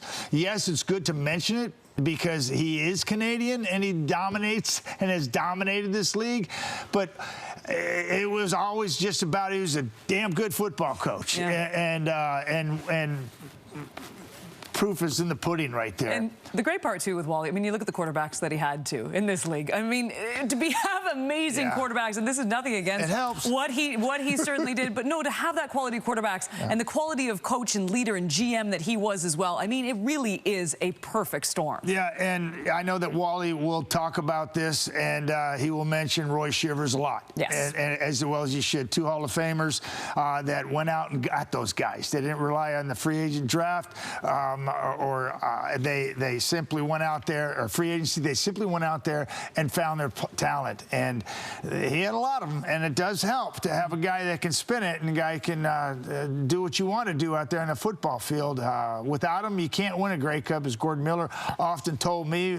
With one, you certainly got a chance. And when you talk to Wally, his biggest regrets is he thought he should have won a few more Grey Cups. And as any competitor, I was in 6, I only won 2, and those 4 just get to you and they just ride on you. And as many wins as he has and 5 Grey Cup victories, Wally Buono harps on that, and I know that just doesn't sit well with him, and that just shows that he's such a great competitor. Okay, you also touched on something that was really struck me when I was talking to the guys that played for him, his leadership. I spent some time with my older brother Koshi on the phone last night, and he played for him for a bunch of years, and he was just talking about how much of a leader he was. And you see Wally as a great coach, and he surrounded himself with great individuals. You talk about Roy Shivers, but he himself was just a complete human being that really showed up completely for his players, for his staff, and not just a great coach as far as strategies and making up a team, but he really was there as a great person. I talk about the mentorship aspect. I saw him so many times on things that small projects off of the field that didn't have anything to do with football. He encouraged his team, his players, to also get outside of the game and develop beyond just the game of football. I remember seeing him at a bunch of different events surrounding Grey Cups and Athletes in Action events. He is always willing to further himself beyond the game of football, and that's something that you have to admire. it's from a foundation that he has around him. And you know this, towards the end of your career, you had a young family, you got young girls, you got a supportive wife. Wally had that, and and this is who that family, I think, really became, and it was their lives, and they were such good people, and he had such great support, which is needed because football will suck the life right out of you. But Wally was able to keep balance within his life, and that came from his family and his support group around him. You know, one of the best things in that interview he had with Farhan Lalji, that's exactly what he thought. He spoke about Calgary, and yes, he spoke about his time there in his career, but then he spoke about it as a city raising his family and what happened with his kids, and we saw the shots of his kids crying, and you see them there tonight, too. And you're right. I mean, this is CFL. You come to a new city, you build an entire foundation, and Wally Buono now a household name forever. Lombardi, right? Yeah. Lombardi National Football League, Wally Buono Canadian Football League. You're talking about families. It identifies you, and so a great night for him, but a great night for the family as well. Just a legend in the CFL, and he will always be. Wally was the head coach of the Stampeders from 1990 to 2002, coaching the team for 234 games. During his tenure, he set franchise records in games, wins, playoff wins, and Grey Cup titles. Like it, to get you back to McMahon to hear from the CFL legend, Wally Buono. Who wants to hear from Wally? You too.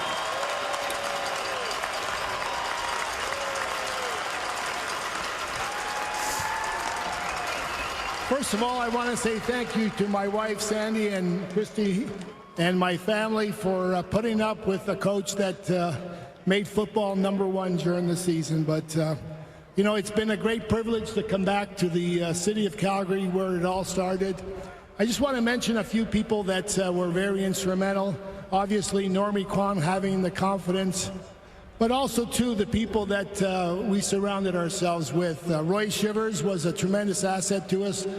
Coach Huffnagel created a dynamic offense and had dynamic players, and we just outscored teams, so we won a lot of games that way. And, you know, there was people like George Hopkins and Pat Clayton who were very, very integral in helping us create a culture that was going to win. So to the fans that came to all the games on the hot summer nights and the cold winter Novembers, I congratulate you for being here. Thank you very much for a great career and a great memory. Thank you.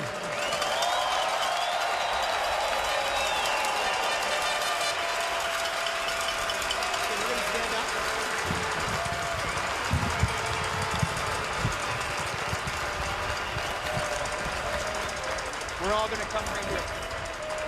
We're going to go stand on the horse. So last night at a private reception, the Stampeders organization was proud to present Wally with a custom Wall of Fame belt buckle that was created by Alberta's own Buckles, as well as a commemorative plaque that was handcrafted by master blacksmith and Stamps alumnus Mark from Mystic Forge Ironworks. All right, Stamps fans, are you ready to make this official? It is time to forever enshrine Wally Buono as the 50th member of the Calgary Stampeders Wall of Fame. Let's count this down together.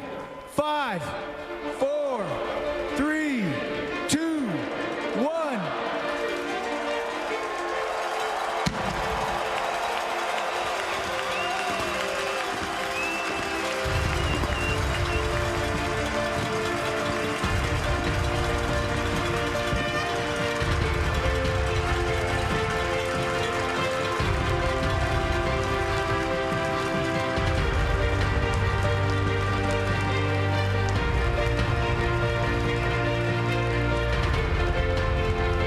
Congratulations to you and your family on an amazing CFL career.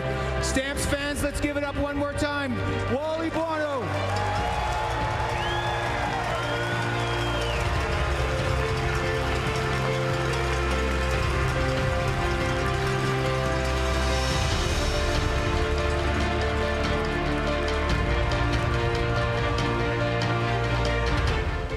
Enshrined forever in Calgary's Stampeders history, Wally Buono. We will get you back to Calgary for second half action right after this.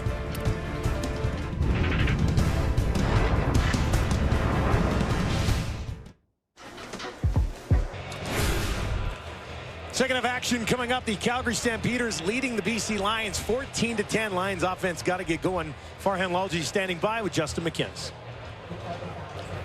Justin, you've had some big first halves in the last couple of weeks. What was Calgary doing differently to take you out of that one?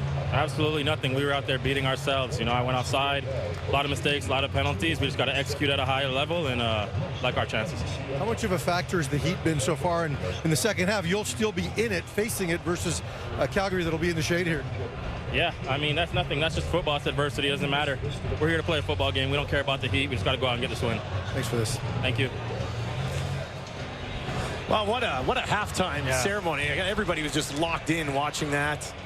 And the list of accomplishments just went on and on and on. And eventually, banner was dropped, and you saw Wally Buono Builder here at McMahon forever. Most importantly, the cups, and the 3 with the Stamps, the 2 with the Lions. And what a great video tribute. Heard from Doug Flutie on the video tribute. It was an outstanding halftime. Congratulations to Coach, and hopefully we get him up here. He's going to try to make his way up to us, but it's going to be, I mean, good luck. Good luck. We're hoping to connect with him at some point here in the third quarter. Hayden Logan, who's had a couple of nice returns, remains back there with Eric Brooks leaving the game in the first quarter with an injured arm. It's been Logan ever since. He's done a pretty decent job. A couple of good returns have got them into pretty solid field position, which has led to touchdowns. Flintoff gets us going, and the second half is underway. Look at that ball hang up there. Logan takes it, picks his way through, and out beyond the 40 before being pushed out of bounds. Well, take a look at Jake Mayer's numbers. They weren't jumping off the page by any stretch of the imagination, but his completion percentage high, couple of touchdowns. But keep in mind, there hasn't been a lot of yards simply because of the field position the defense has provided. I mean, that BC Lion offense was hurting themselves with a ton of penalties, going backwards at times, and the field was really slanted in Calgary's favor. No interceptions. Yeah, no. Right, 2 no touchdowns, picks. no interceptions. Calgary will have the win here in the third quarter. 21 of the 24 points scored in this game, coming with the win at their back. Pretty strong win going right to left on your television screen. A completion there from Jake to get things started. He goes back to Philpott, who had 1 of the 2 touchdowns for Calgary in the first half. Just great to see Jalen Philpott kind of living up to expectation. I mean, we all know he and his brother were going to be great players in the league. And he had some injury issues that he's fought through. 5th overall pick in 2022. Brother lighting it up out east as well. And, you know, Jalen's got that in him here as well. Mayer looks to his left. Now back over to the right, down the middle of the field, wide open to the 40. Jake Mayer moving the ball quickly. This time he gets it to Cole Tucker for the first time today. Moving the ball quickly and moving safety Adrian Green one way and then going back the other. Watch Jake Mayer. He stares down the safety, goes back, and then flips his shoulders around to go right over the middle on that crossing route, the deep dig route. We've got some more flags here. The 2 least penalized teams in the league have just been hammered with the laundry so far today. I think it was 16 in the first half total. Tell me we're not on pace for 32 penalties tonight. Dial that back a bit, I would hope. Well, you know, both teams addressed it. I mean, that's what Justin McInnes was saying to Farhan on the sideline, that clearly Rick Campbell said, guys, offensively in a couple of drives we went backwards with 3-4 penalties in a row. We got to get back to concentrating. Offside, BC, number 24. 5-yard penalty. It remains first down. And being disciplined. Patrice Rene caught that time. And that'll be 1st and 5 now for Mayer from the BC 33. Their 2 touchdown drives starting from right in this range. Mayer, 3 options out to his right. He's in trouble and he's taken down. Heavily taken down to Hema. First sack of the campaign in style, I'd say. Inside move here on Eric Smith, the rookie playing left tackle, and he's going to come inside him here and get home. Just straight power and speed. Watch the step up field, rip that right arm underneath Smith and get right to Jake Maier. No time to set up and throw there. That's the first of the season for Siona Tehama. He's been playing well, but I highlighted him in the lineup simply because the numbers haven't been there. First sack of Maier so far tonight. Now they'll run a little bit of a draw. Ooh, another big blow. They give it to Philpott. Pete Robertson there to lower the boom. He drops back at the linebacker spot, so they're switching things up there to try and maybe make the blocking schemes a little bit trickier. But watch the, ooh, there's a big hit. It's a D lineman coming downhill. Oh, and then Josh Banks following it up, sending Philpott back the other way. So on third down, Paredes will come out. He's hit 18 in a row going back to last year, 16 for 16 this year, and that one is up with the wind at his back. No problem there. And Calgary once again leads by 7. Paredes, perfect on the season.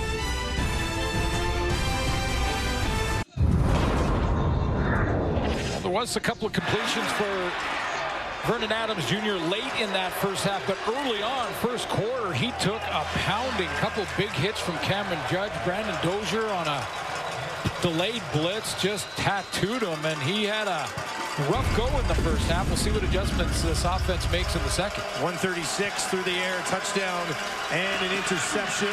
Gets this one away, far side. And waiting there for it was Berryhill. Went over the hands of Eberhardt, and Berryhill was waiting. Just shy of a first down. That was in front of Tyler Richardson, who has a first half interception, playing for Demario Houston at that wide side corner. And late in the first half, that's exactly where Vernon Adams went, 3 or 4 plays in a row. Either Eberhardt, Berryhill, or Hollins. Mackey in the game, short yardage, takes it around the end and pushes it home for the first down. And BC close to midfield here on their first possession of the second half.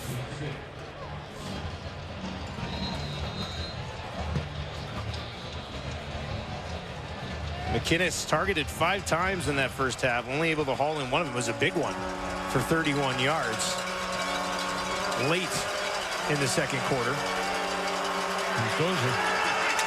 That gets picked up. Adams now steps around it, and VA's going to take off in the run. He'll get to the 50 and then slides out of bounds at the 46 with everybody bearing down on him. That goes under the category of a really good decision by Vernon Adams to get to the sideline. The guy that was bearing down and was closest was Micah Awe with a full run. First of all, that blitz from Dozier was picked up nicely by Stanback, but Votter's chasing, and there's Awe, and that's a real good decision. That's a guy who's taken some punishment already in this game, isn't it? Mackey, short yardage again. Keep this drive alive. Stumbles a bit. Like he had enough, and that'll be a first down for the Lions once again with 5 minutes gone here in the third quarter.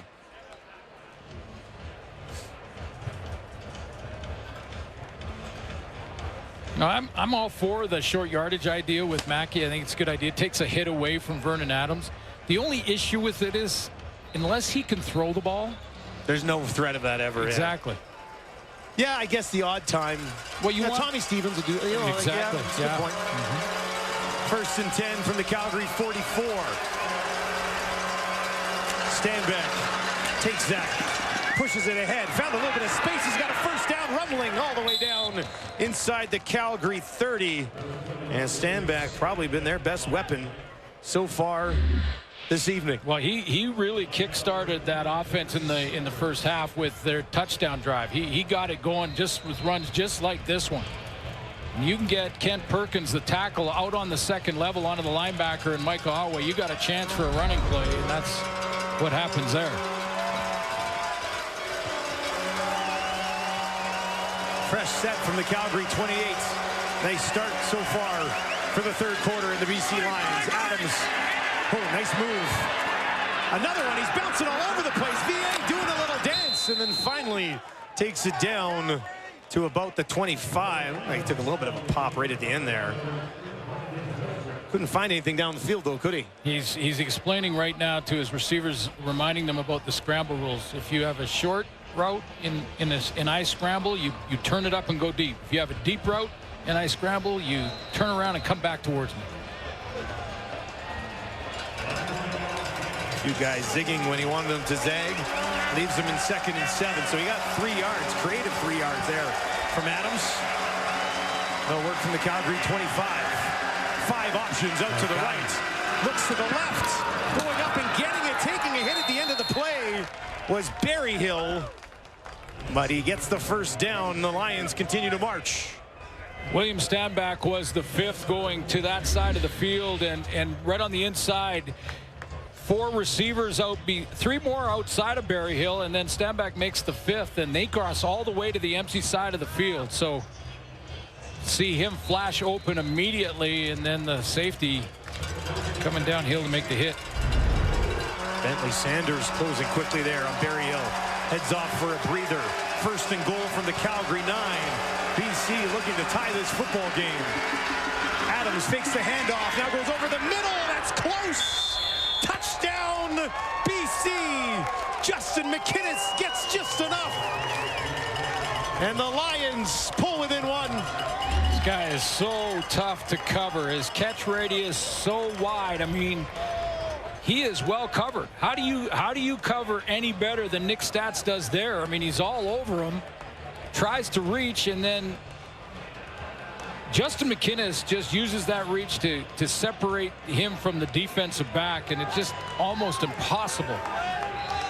He does a phenomenal job to not have those knees touch. Yep, like, the ball that breaks is the plane incredible. before the knees touch. That's right. Manus just stretch it out and find the end zone, and oh, we got a good one brewing on Sunday here.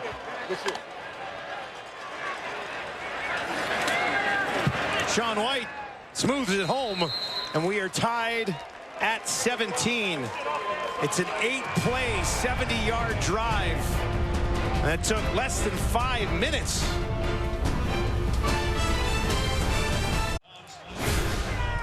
Well, welcome back to McMahon, where it really was Wally's world at a couple of different organizations. They just happened to be going head-to-head. Mentioned he went into the Hall of Fame back in 2013, and on that Wall of Fame here, the Wall of Honor in Calgary, that's quite the special halftime, wasn't it, Coach? Well, it was very special, but when you watch the film and you see all the great players that played for the Stampeders, you got to be a pretty lucky coach to have those kind of players. And you got to take some credit for some of those players, don't you? Well, I take some credit that I coached them, but, you know, obviously our scouting department led by Roy Shivers brought a lot of those guys in. And, you know, the philosophy was then we were going to find our own guys, and Roy did a great job of that. And, you know, coaches like John Huffnagel and, you know, Tom Higgins and all those guys, you know, we molded them into a very good football team. Yeah, Suits and I were talking about it on the way over here when we were driving from the hotel today, and I wanted to ask you, establishing what you established here, how challenging was it to go and do the same thing with another organization? Well, it wasn't as challenging as everybody thinks because you know the template, right? And, you know, we had great coaches and we had great players and we had a great owner, and Bob Ackles, you know, being the great football man that he was, had confidence in his football operations, and, you know, you just went about your business. Coach, when you think about this being the ultimate team game and all the people that you've worked with, we put together a list of Hall of Famers. Look at this, Coach. Hall of Famers that you've worked with and been part of the beginnings of their career, the start of their journey. That's page 1. There's more. There's more coming. There's another page. This is coaches and different people, players. I mean, well, you know, that talks to what I talked about. You know, to win championships, you got to have great players. To build a dynasty, you need to have great players, and we did that.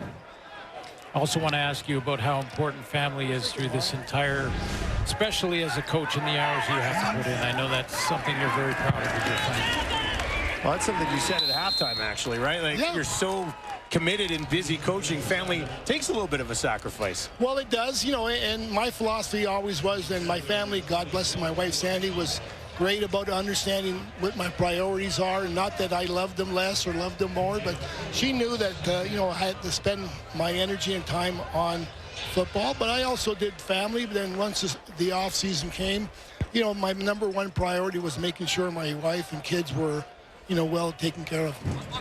Coach, when I think about the quarterbacks that you've worked with, Dave Dickinson down on the sideline here being one of them. Just watch this throw.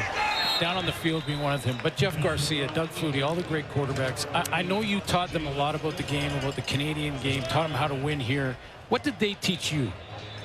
Well, obviously, the thing they taught me is that when you have great talents, they got to be coached. They got to be taught the game of the Canadian Football League. And, you know, and they were great students. They had great pride in their work. And when we gave them opportunities, they always succeeded because they were prepared. You know, the Dave Dickinsons, the Jeff Garcias, the Henry Burrises, the Travis Lulays, the Mike Riley, all those guys. You know, we prided ourselves in giving the quarterback an opportunity. And when that opportunity came for him to play a real game, he never let us down. And, you know, that was part of their preparation. And, you know, we always felt that, you know, that was going to pay dividends for us. I got one more that I asked Warren Moon. I'm going to ask you in sort of the same way, because it's a tricky one, because I think that it's kind of like saying what your favorite child is, and that's not fair. He's not asking you what your favorite child is. But is there one Grey Cup that stands out more than the others? Well, you know, I've said it all the 5 Grey Cups I won as a coach, they're all very, very special for whatever reason. And, you know, obviously in 2011, 1-6, we have the great run, then we play in BC Place, it's packed. You know, that was very special. But, you know, I'm not going to say that 206 wasn't special too, because we had such a great team. And then you look down here in 1992, Doug Flutie, Alan Pitts, all the great players. You know, they are all special, and when you think about them, you know, they're all a special group of men. And, you know, 2001, we were 8-10, but, you know, 2 big guys, Thomas Raham and Fred Childress, brought the team together and said, hey, we need to cut out all this garbage that's going on, and we need to get going and play football. And we did, and we ended up winning the championship.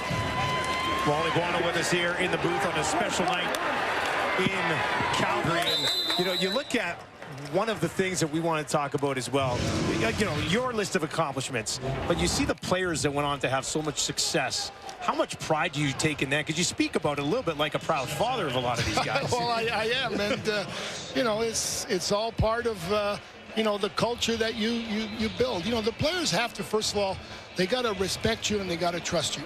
And once you get their trust, you know, there's no limit to what you can accomplish. And, you know, players want to be treated fairly. They want to treat it with respect, but they also want to know that they're going to be able to win, because all of them ultimately do want to win. Is that one of the most challenging things, earning that trust initially? Well, yeah, you know, and the thing about it, once you get the reputation of trust, it's like when I went to BC in 2003, you know, your reputation precedes you. So therefore, you're not necessarily having to prove yourself. You just have to get to learn the players, learn how you deal with them, learn how you get them excited about what you're doing. And they understand that you're going to bring in a winning environment. And that's a big, big plus. Coach, I know you're still watching the game. I watch all the games. I know you do. Can't get away. I never will. I know you do. And that's why I want to ask you, because right now, at this point in the season, 75% or something like that of our games have gone to the final 3 minutes. Or the last minute. Exactly. The very last play. Second. I mean, that's our game, but isn't that's, you know, that's what's great about our game, is the fact that, you know, it's very competitive. It's very, very entertaining. And it's very exciting. And, you know, the thing, like you said, the quality of play this year has been outstanding. The thing that I'm also very impressed with is the quality of our kickers. Yes. It is unbelievable. I mean, I was a punter, and I thought I had a good average at 40 yards. Yeah, so, you know, that's what I'm talking about. Right? You know, it's exciting football, and it's all game long. And the last 3 minutes are double exciting because of the fact that the importance of the time in the game. And, you know, I know we love the stories of all the Americans that come to our league, and some of them stay in our country, but this is Jalen Philpott. Our Canadian receivers are playing so well this year. Lots of Canadians in every different position. You were part of that with Andrew Harris, though, giving him an opportunity to be a starting tailback. Well, you know what? In today's CFL, there is no Canadian position, American position. Right. Okay, you picked, you know, when they all come, I always said you all come, you're either a Stampeder or a BC Lion. You're no longer a UBC Thunderbird or a Eastern Washington Eagle. You're a guy trying out for the football team. And, you know, today the talent of the kids, and I hate the term Canadian. Yeah, no, I get okay, it. I get it. We can drop it now, really. Yeah, you know, there's great football players out there. Right. The position doesn't necessarily indicate what you should or you shouldn't be, and it's great to see the fact that whether it's a DB, a receiver, a running back, a punter, a returner, there's so much talent going on right now in football. And part of that is, you know, the other day I live in South Surrey, and I'm going to the ballpark, and there's thousands of kids and parents playing flag football. Okay, and I'm saying to myself, this is why these kids, when they grow up, they're talented. They got tremendous skills, and it's unbelievable to see that. Well, the flag football is going to be in the Olympics at some point. And I know a lot of people in the country will roll their eyes sometime when I say, hey, Canada, Team Canada in the flag football in the Olympics is going to be a very good team. Well, again, my grandson plays flag football. They go to the States and play in Seattle. And you know what? They compete. They win a lot of games. And at the end of the day, you don't know which team is from Canada and which team is from the U.S. There you go. My son actually starts flag football camp tomorrow for the first time. Any tips, Coach? Here's Mayor far side. Calgary marching here. No, yeah, so it's great. It's a great game. Great skill out there, but great skill. Another timing throw from Jake Mayer there, who took over for Bo Levi Mitchell a few years back, and I think playing some great football here. I'm sure you saw a lot of that as well, not just tonight, but throughout the season. How hard is it to like? I know you're here being honored by this team, but well, I don't cheer for anybody. Okay. When I watch the games, I watch the game as an ex-coach who feels the joy of the victory, but also feels the agony of the loss. You know, so from that point of view, I don't really care who wins, doesn't. I'm not going to make more money. I'm not going to not be fired. Okay, but I do have friends on all the teams, and you know, when I watch that, you know, I want to see people be successful. I want the players to play well. I want the coaches to coach well, because it just makes our game what it is. Can you sit back and actually enjoy it, or is the coach inside still going, well, what are they calling that for? Why would you do that? Are you saying, do I get angry? Ask my wife. She says to me, Wally, will you please settle down? You're not coaching anymore. Here's Mayer. He's going to hand it off. A little spin move by Mills, and he'll be stopped just shy of the end zone as time ticks down here in the third quarter. What a night though for you. I mean, you can't get any better than this. No, that's true. You know what? And you know, when I came to Calgary, obviously I was an assistant coach, and then I got the honor and the responsibility to be a head coach. And you know, our #1 job was to build a team that would beat the Eskimos. Yeah, that was it, eh? That was it. We didn't care about nobody else. And not that we disrespected anybody else, but we had to build a team that when we went up north, we would take care of business. And we did that. 3rd and goal from the 2, and the tackle is made just shy of the end zone. TJ Lee, the veteran. What a way to end. Might be a first down. What a way to end the quarter. Coach, we were trying to beat you and Doug Flutie. Hey, congratulations. Thank you. On a great day. Well-deserved. You're the GOAT, my friend. Thank you, sir. Appreciate you guys. Yeah. You guys do a great job of making the game what it is. But congratulations on an awesome day. Calgary Stampeders that close, but we're tied at 17 after 3 quarters.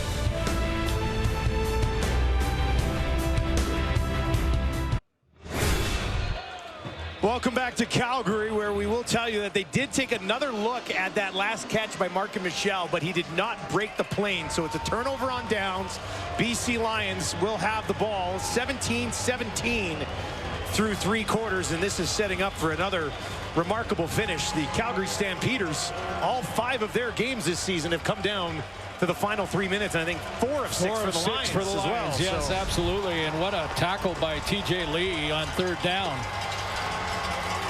to recognize what Calgary was trying to do offensively and cut them off and get there in time to make a tackle that didn't allow Calgary to cross the plane. That's a biggie.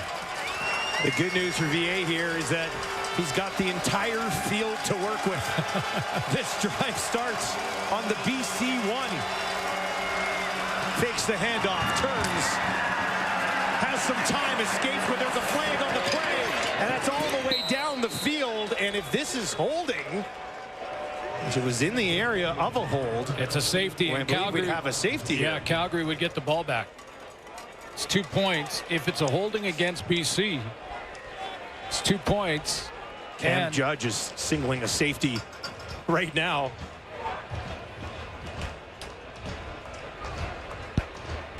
And this would be something. While the ball was in goal, we have holding BC, number 62. By rule, it is a safety for Calgary. A safety. So that's 2 points for Calgary, and they will get the ball back. The Lions will have to kick it off to them. That's the center, Tyler Packer, who gets the call in the end zone. So Vernon Adams, he's in the end zone. He throws his man to the ground. That was Joshua Coatney. No question that's a holding penalty and a safety. So they get the lead, and they're going to get the ball back. What a start to the 4th quarter here as Calgary now goes on top, 19-17. Let's go back to that TJ Lee tackle. Show you that again. We were talking to the greatest of all time in the coaching department, but just the tackle and to pull his body past Mark and Michelle there so that he could pull him without letting him cross the plane. Just a veteran move from number 6. Hasn't missed a beat. But that Calgary defense responds. They're down with BC backed up on the 1 and generates 2 points and will get the ball back to their offense. So this Calgary defense is playing their best game of the season tonight. This Calgary defense came into the game allowing the most yards, the 5th most points. But they have battled hard here against the BC Lions so far in this one. Flintoff kicks it away. Logan waits, takes it cleanly at the 15. Now up to the 30, 40, 45 in a pile.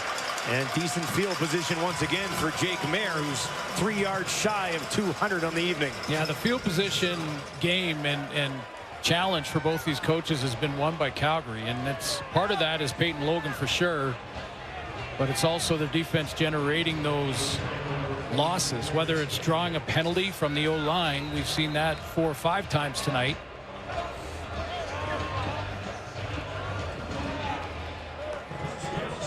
Pushing them back one way or another, and Jake Mayer gets good field position once again. Lions have won 5 in a row, looking to make it 6 here in Calgary. And that one, Mills, nowhere to go. Marcus Moore all over him.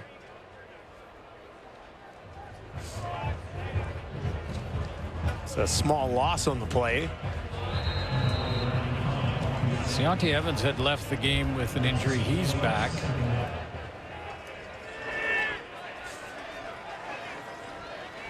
There were just 3 possessions between the two clubs in the 3rd quarter. Calgary had the ball for 12 minutes. So this BC defense has been on the field for quite a bit. Mark and Michelle puts on the brakes, tries to spin it back up, but he'll be stopped.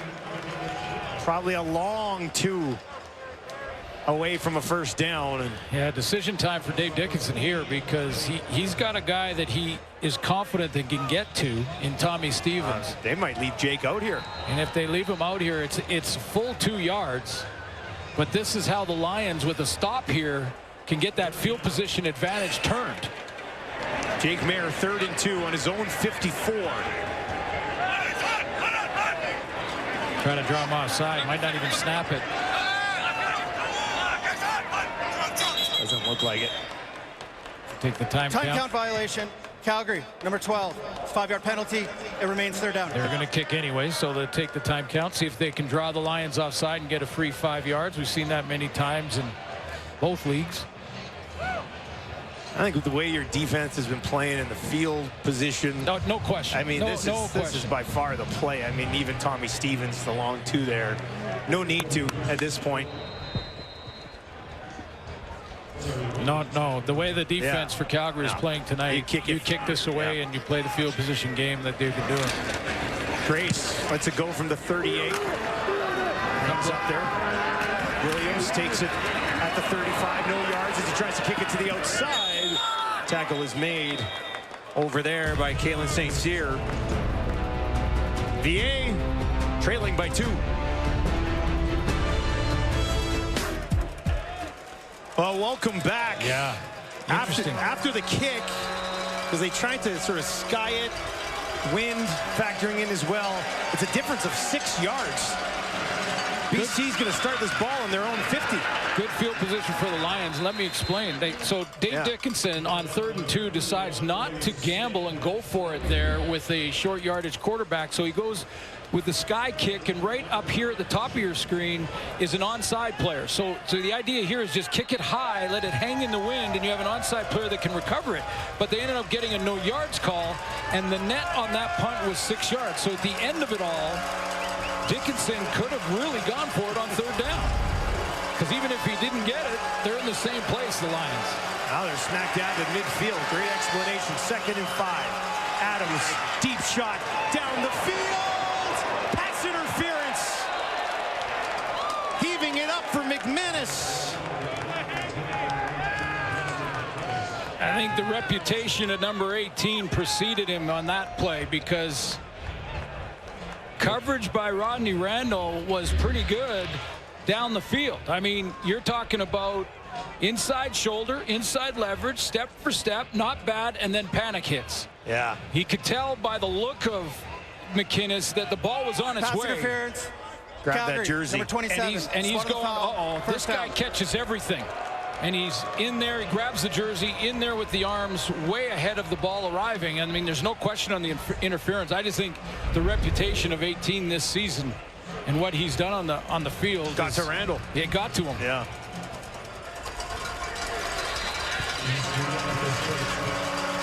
All the way down to the Calgary 17 as BC looks for a lead. Adams out to his right. Escapes momentarily, gets a couple of yards before he's taken down at the Calgary 15.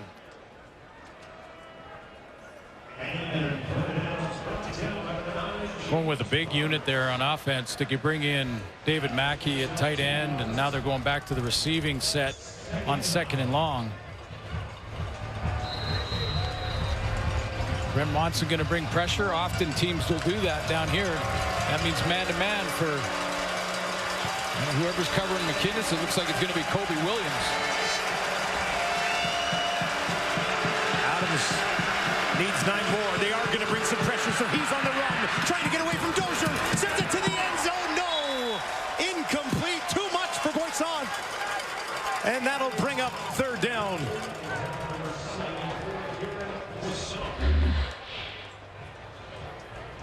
Boisson coming from the backside of the formation and then across the face down the field of Malcolm Thompson, the safety.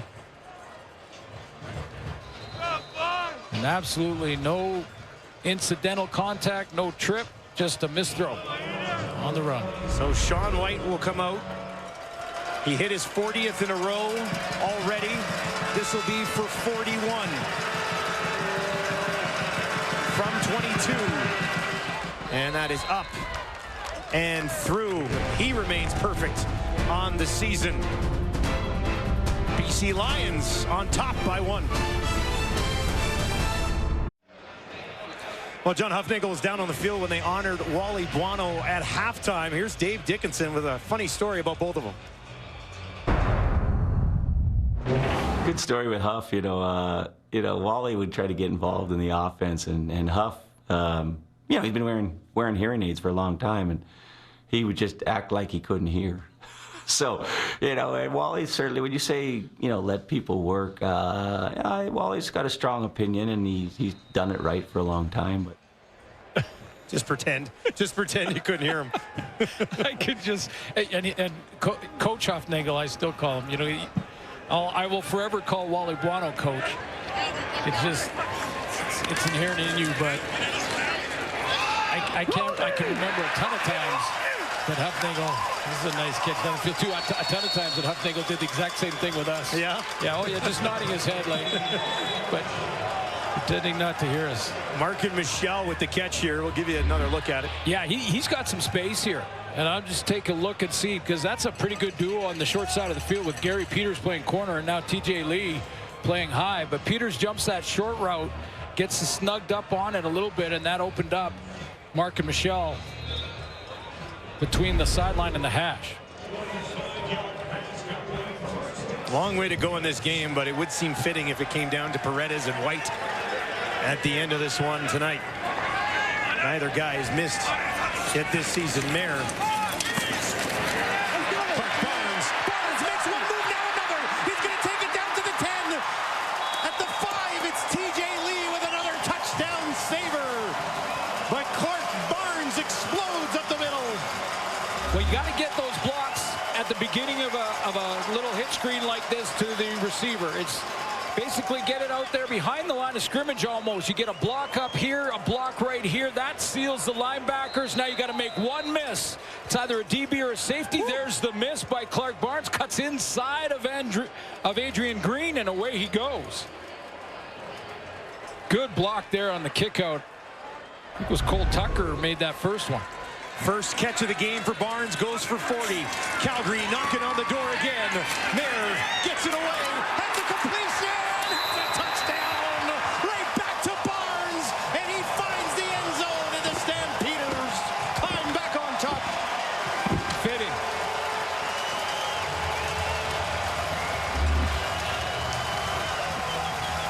Lots of good time to throw this one for Jake Mayer. That first contact looked like the ball had crossed the plane there. It didn't matter. Barnes in the second effort finds the end zone. Back-to-back big plays for 14. Third passing touchdown of the game for Jake Mayer, who's 22 of 26. They're going for 2. And now they'll go for 2 more to make it a 7-point ball game. Mills stands into the left of his quarterback. 3 options to that wide side for Jake. Looks to the right, throws to the right towards the corner, and it falls incomplete. The lead will remain at 5.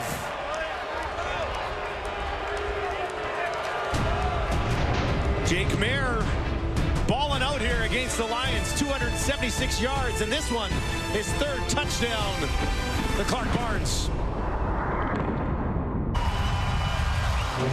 Jalen Philpott will get the assist on this touchdown from Clark Barnes right there. There's Philpott. He's going to run the corner route, and he's going to draw 2 defenders, 2 veteran halfback corner, and Gary Peters right here. He goes back and falls back under Philpott and creates that space for Clark Barnes to run the bang route back outside, and just a little late to get there is Gary Peters. 2 Canadian receivers, although Coach said they're just great players. They're just players. Second touchdown of the season for Barnes. It's a big one. Calgary's on top by 5. 8.5 to play. Williams on the return takes it out to about the 36 before he is stopped, and Vernon Adams gets the ball back. Now that 2-point convert miss. Right decision, I would think, from Coach Dickinson to go for it.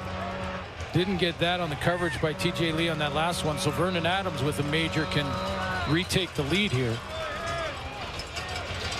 Both these offenses starting to heat up a little bit. He's at 170 yards through the air so far. Working from his own 36. 4 options out to the right. Looks over the middle. That's where he throws, and it falls incomplete. Oh, they're going to call a flag here as McInnes was working against Bentley Sanders. We'll get another look at it, obviously. both guys kind of dove for it. Dickinson's already got the challenge flag out. Spot of the foul, first down.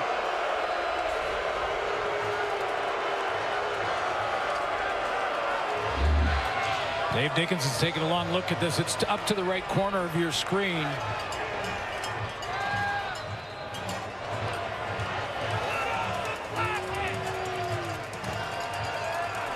Ooh. Sanders is there a little early, but it's hard to see how much contact he's making. Are they both diving for the ball, or is Dave Dickinson going to challenge that? He's challenged it. It has been thrown. He's not happy.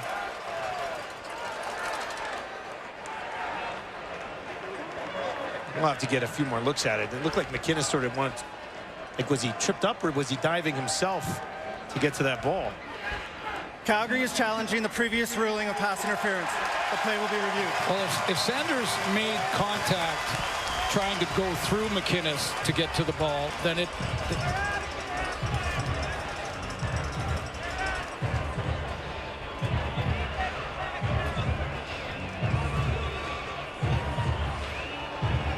big moment in this ball game. We'll give you another look at it here from a top angle. There they are right there. Now the question is, does Sanders make contact and impede Justin McInnes to the ball or to his route? He can't go through the receiver to get to the ball. So he's definitely there early. It's just hard to tell the amount of contact at that point. Now remember, to overturn what's called on the field, it has to be clear and obvious. Yeah.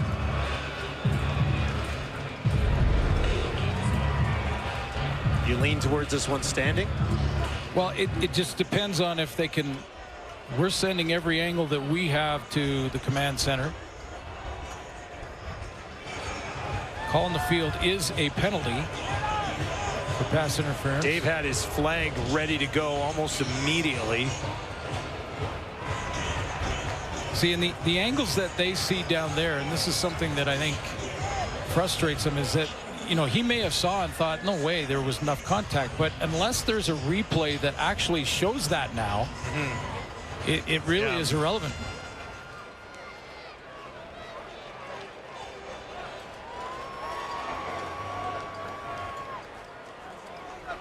Just under 8 minutes left in this game.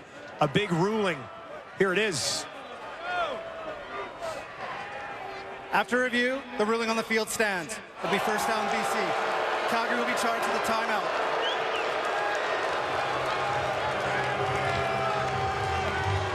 Ruling on the field stands. Calgary now has 180 yards in penalties in this game. Came in averaging just 6 penalties a game. Same with BC. They're combined well over 20 tonight. A little sloppy out there. First and 10 from the Calgary 50 here. McInnes will move over in the slot to the right of VA. Got 2 other options out there as well. They'll hand it off. Stand back up the middle for a good chunk on first down before the tackle is made. Well, this Calgary defense has found a way to contain. I don't think you stop a guy that is hot as Vernon Adams was coming into this game. He was on pace for 6,609 yards. The record is Doug Flutie at 6,619 yards. 10 yards shy. 10 yards shy of a CFL record. That was his pace coming in. He's well below that pace right now. Second and 4. He's going to look for more yards here. Down the field. Eberhard missed him. Sucking behind Sanders, the safety. But it falls incomplete. Yeah, and I'm not going to give Vernon Adams an alibi here, but he has time. He's picked up the blitz, and we've seen him all year make this play, make this throw. I think that win that Farhan talked about in the first half took that football and sailed it past Eberhard because he had time to set up. He had time to look at it, drop it in there, and I think the wind took it. It is a strong wind, and Sean White will roll out here for a 52-yarder. This will be his longest of the season to keep his streak alive. Straight away from 52 with the wind at White's back. The kick is up, and it is good. Mr. Automatic does it again. Sean White with a deep shot. Lions only down by 2. Welcome back to McMahon Stadium. I love a good sign game. Yeah, more signs the merrier, man. Drove from Sass to see our Lions roar. That's blasphemous in Saskatchewan. There's someone going in Saskatchewan that is not cheering for the Riders? Okay. I don't believe you. 6.5 minutes to play here. Calgary gets the ball back. They lead 25-23. Tehema trying to push his way through. Mayor's in trouble, trying to escape. And he cannot. They'll take him down. Tehema having himself a night. He's coming off the edge from off the line of scrimmage. See, the tackle's being, basically paused and stopped right there at the line of scrimmage, and Tehema hits him on the run. I mean, he's almost flat-footed. Trayvon Tate at right tackle. And when you come from 2 yards off the ball, it's almost not fair. 2nd and 17 on the second sack of the game for Tehema. Empty backfield for Mayer. Dumps it over the middle to Beggleton. Can Beggleton make some magic? Not this time. Spun down at the 40, and that'll bring up 3rd and long for the Stampeders, and Cody Grace will be forced to kick it away once again. Oh, Pete Robertson there, then the play where he's going to rush the passer, get up the field by 4, 5, 6 yards, and then redirect and get back and catch Beggleton from behind. I mean, I'm telling you what, there are some world-class speed athletes and guys that are big players. I mean, he's 6'3", 250. Doesn't move like it, does he? It doesn't move like it. Must have a lot of muscle. Get back there quickly. Make that play. Grace now. Williams. BC's going to get the ball with that wind at their back here in the 4th quarter. Good kick though into that wind. It's going to back Williams way up. Has to go back to the 15. Now he turns it up the field. Terry Williams picking his way out to the 40, 55-yard kick. But an excellent return from Williams.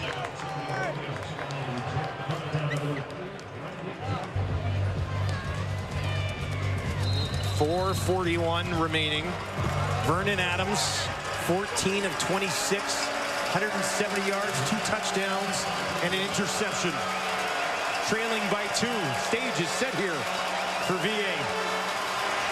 4-man rush from Calgary. Adams up the middle, dumps it off to Stanback, who catches it and is wrapped up immediately at the 45. About 4 yards on that completed pass. Stanback's 4th catch of the game. Stanback is working on something there. He looks like he's favoring the lower back. Trying to loosen up. Jordan Maximic's got a big 2nd and 6 here.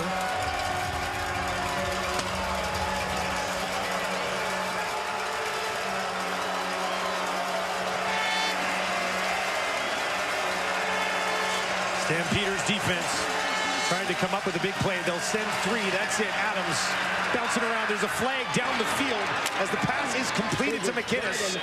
Flag in the secondary as he's wrapped up at the 50.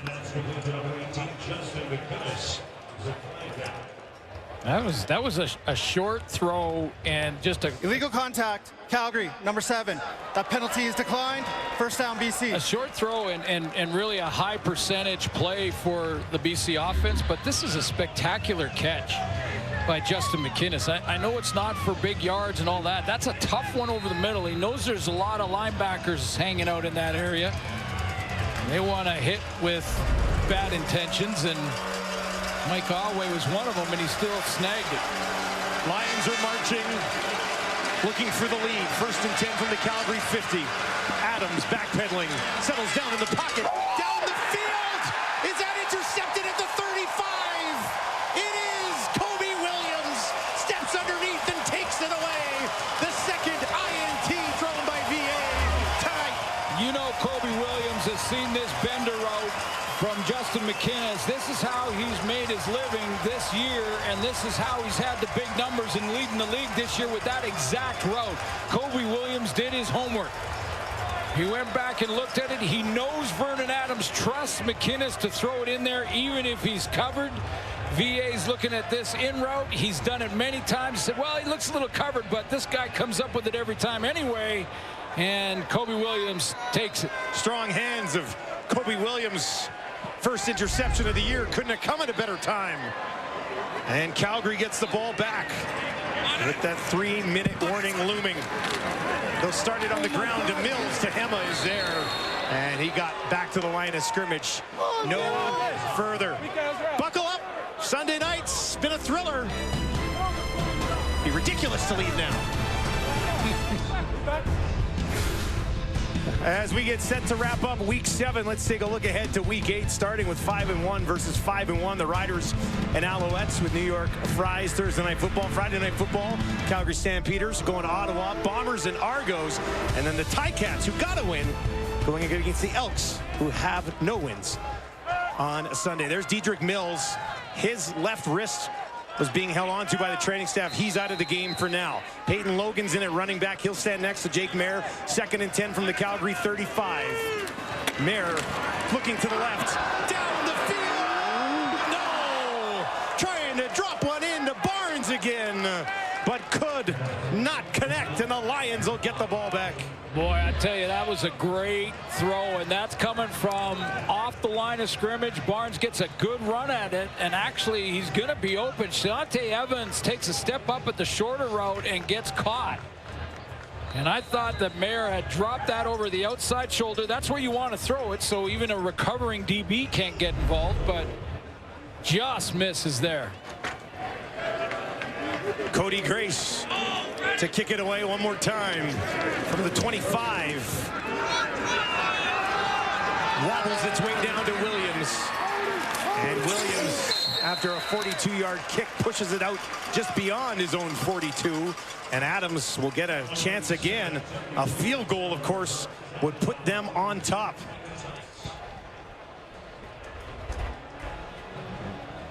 Really don't need to even manage the clock really here. Nope. At 2:30. He's got 3 game-winning drives this season.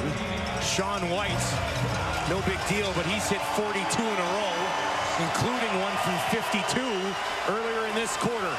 Can Calgary's defense take it away again? Lions starting on their own 43. Adams open, Persson tackled almost immediately on the far side by Nick Stats. Just a pickup of a couple. Good angle there. Remember early on when Stats came with a bad angle and it was a touchdown for BC. That time he adjusted his angle and made a great tackle. Yeah, that was a Berryhill touchdown, the first of the game. Made no mistake on it that time.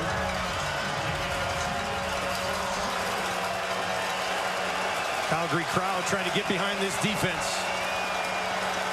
Lions need 8. 3 options wide side left for Adams. Looks over the middle. Throws one deep down over the middle. Incomplete. Dozier was working against Berryhill, and Berryhill could not get a hand on it. Still time to punt the ball, I think, if you're BC. And looked like Rick Campbell's going to do exactly that. Flintoff is coming out.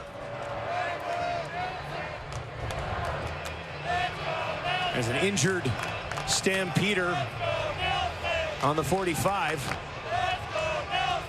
Yeah, that's Nick Stats again.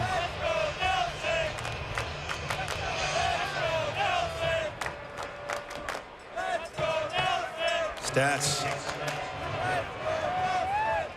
standing there, stretching it out. We'll step away, and we'll be back for the final 2 minutes. Welcome back to McMahon.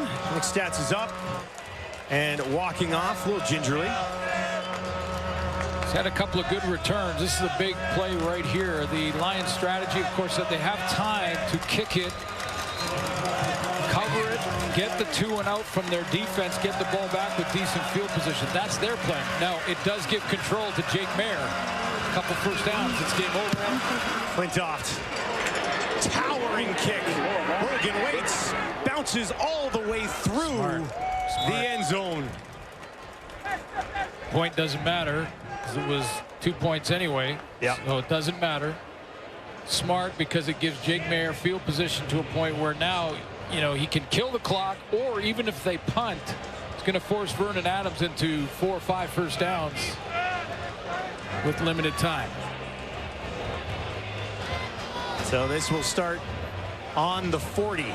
That completion percentage for Jake Mayer, closing in on 300 yards. And he came in at just over 70%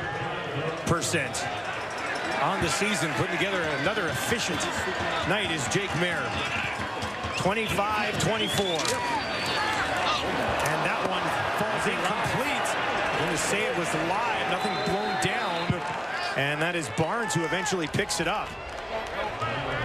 Well, not a bad idea to do it whether it was or not, just to be sure, because turnover obviously puts you in a real bad spot. But you can see Barnes, I don't know, that looked forward to me. BC. But smart by Barnes to just recover it anyway. Loss of 8. BC calls a timeout. And you can't. And BC Lions looking like they'll be in a good spot here to get the ball back. Vernon Adams watching and waiting. Watch the quick punt. Calgary will be on their own 32 here. Second and 18. Stampeders 2-0 at home to start the year. Have a lead, but it's the narrowest of margins. BC, they'll send 3. That's it. Mayer, far side, drops it in there. Barnes, right at the first down marker. Exactly what they needed. What a throw. Right back to, remember Barnes on the deep go route that they just missed? Well, he came from off the line of scrimmage that time, and this time he's going to fake it and then just sit down. Make it look like you're going deep, and then just sit down right in front of Ronald Kent. It was a cloud coverage, was the corner up in the flat, and the halfback deep. And that halfback in Kent was a little late getting there on the out. What a great play call and throw from Mayer. 300-yard game for Jake Mayer, his second this season against the BC Lions. And now this ball bounces out. It's just laying down. The Lions are on it. Now he loses it, and Calgary has it back. What is happening in Big Bend? Philpott comes up with it. That was wild. Oh, man.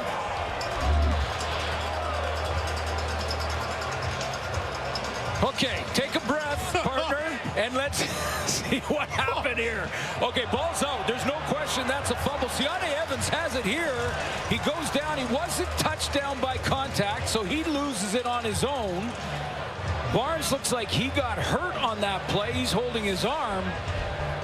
And how does Philpott end up getting back to it? I mean, that is clearly a fumble. Oh, how did that sneak out? Philpott hustled back and got to it again.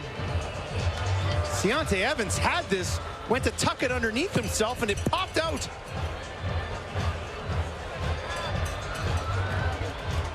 Can you believe that? Wow. Maybe it's meant to be for the Stampeders here tonight. But there's still 90 seconds left. Barnes is up. He's going to have to walk off. Yeah, they didn't get first down yardage, so they've got basically the play gets to where the ball ended up, which is, and that's it, second down and 5 or a long 4. A strong wind for Paredes here. This would be a tough one to kick unless you're taking it down in that 45-yard range, or at the 45-yard line, I should say. They need another 10 yards at least. Second and 4 for Mayer. They'll hand it off. Pushing ahead for the first down. Was that Dedrick Mills back in the game? Boy, It looked like he was done. I mean, they were holding his wrist. He couldn't move it. He gets back in, gets a new tape job on the wrist, and look at this. This is his best run of the night, and it might be the one that seals the deal. New set of downs. Jake Mayer. He knows it. Now you can run the ball, keep the clock running. BC does not have a timeout to stop it. And when they were walking Mills off, they were holding his arm like he wasn't going to be able to move it again. Wrapped him back up. He comes in, picks up the biggest 4 yards of the night. 1st and 10 from the 50. Back to him again, pushing ahead. And they'll get about 3 yards on that first down carry. Clock sits at 44 seconds. So Jake Mayer will let the ref spot the ball and then whistle the play in. And they'll wait. Calgary Stampeders only play close football games. Once now they've allowed both teams to substitute. They blow it in and they wait now, and Jake Mayer will just let this go down. You see the 20-second clock. Get it right down as low as he can just before he snaps it. 2nd and 7. They'll get the snap in, hand it off, and that will bring up 3rd down with 22 seconds on the clock. Now the Lions can't stop the clock, so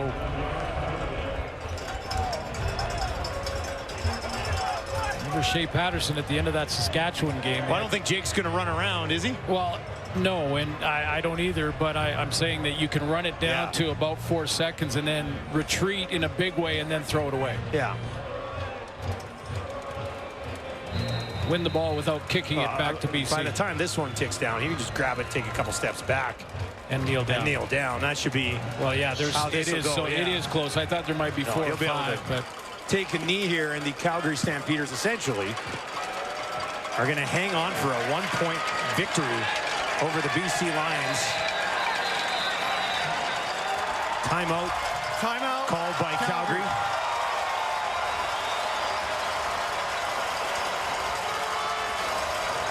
Timer, please reset the game clock to 3 seconds. Reset the clock to 3 seconds as Calgary called that timeout.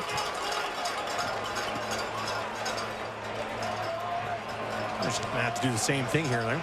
And then kneel down, yeah. Although I would, in victory formation, usually see receivers and maybe a running back in behind the quarterback just in case something happens with the snap.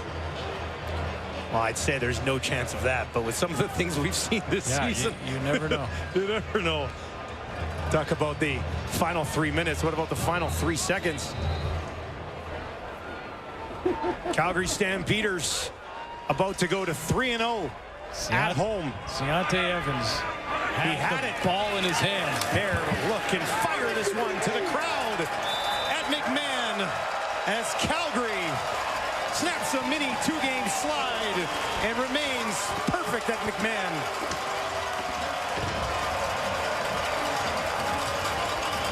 And points for and against in the West Division don't matter for these two teams. They play each other 3 times.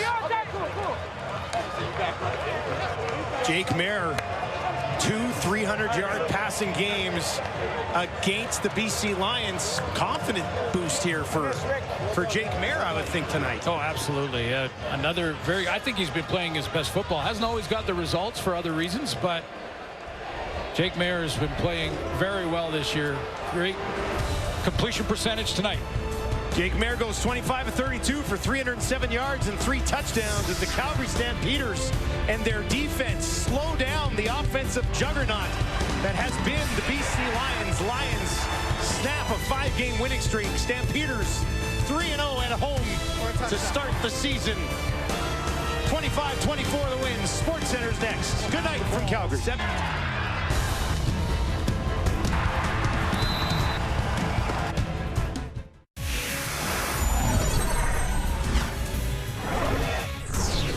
Welcome on into SportsCenter. It's Laura Dyken and Sarah Davis with you. And Calgary sure likes their home cooking, Laura, because all 3 wins now this season have come at home. But they were also looking to avenge a loss to the Lions from June 16th. That's when the Lions actually started their 5-game winning streak, but now Calgary goes ahead and snaps it. Yep, and Jake Maier saying that they had a bitter taste in their mouth after that one back in week 2, and for the Stamps is a huge win. They lost each of their last 2 games by just 4 points. Each of those losses by 4 points. A couple of heartbreakers there.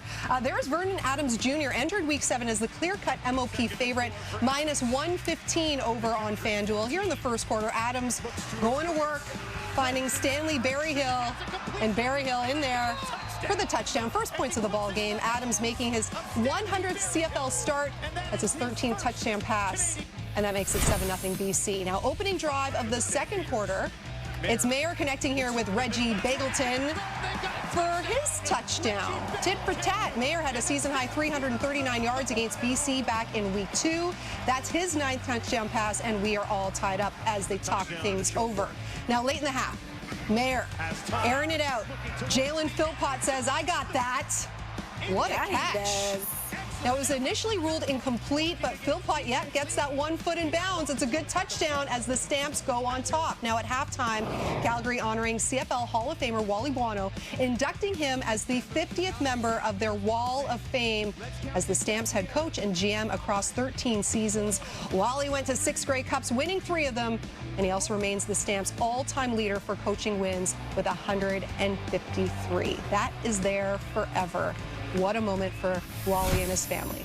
Now 17-10, Calgary in the third. It's first and goal. Adams to Justin McInnes, and he just reaches over, breaks the plane. Adams' 5th game this season with multiple touchdown passes, as again, we have a tie game. Back and forth we go. Ensuing Stamps possession. It's third and goal. They're going for it.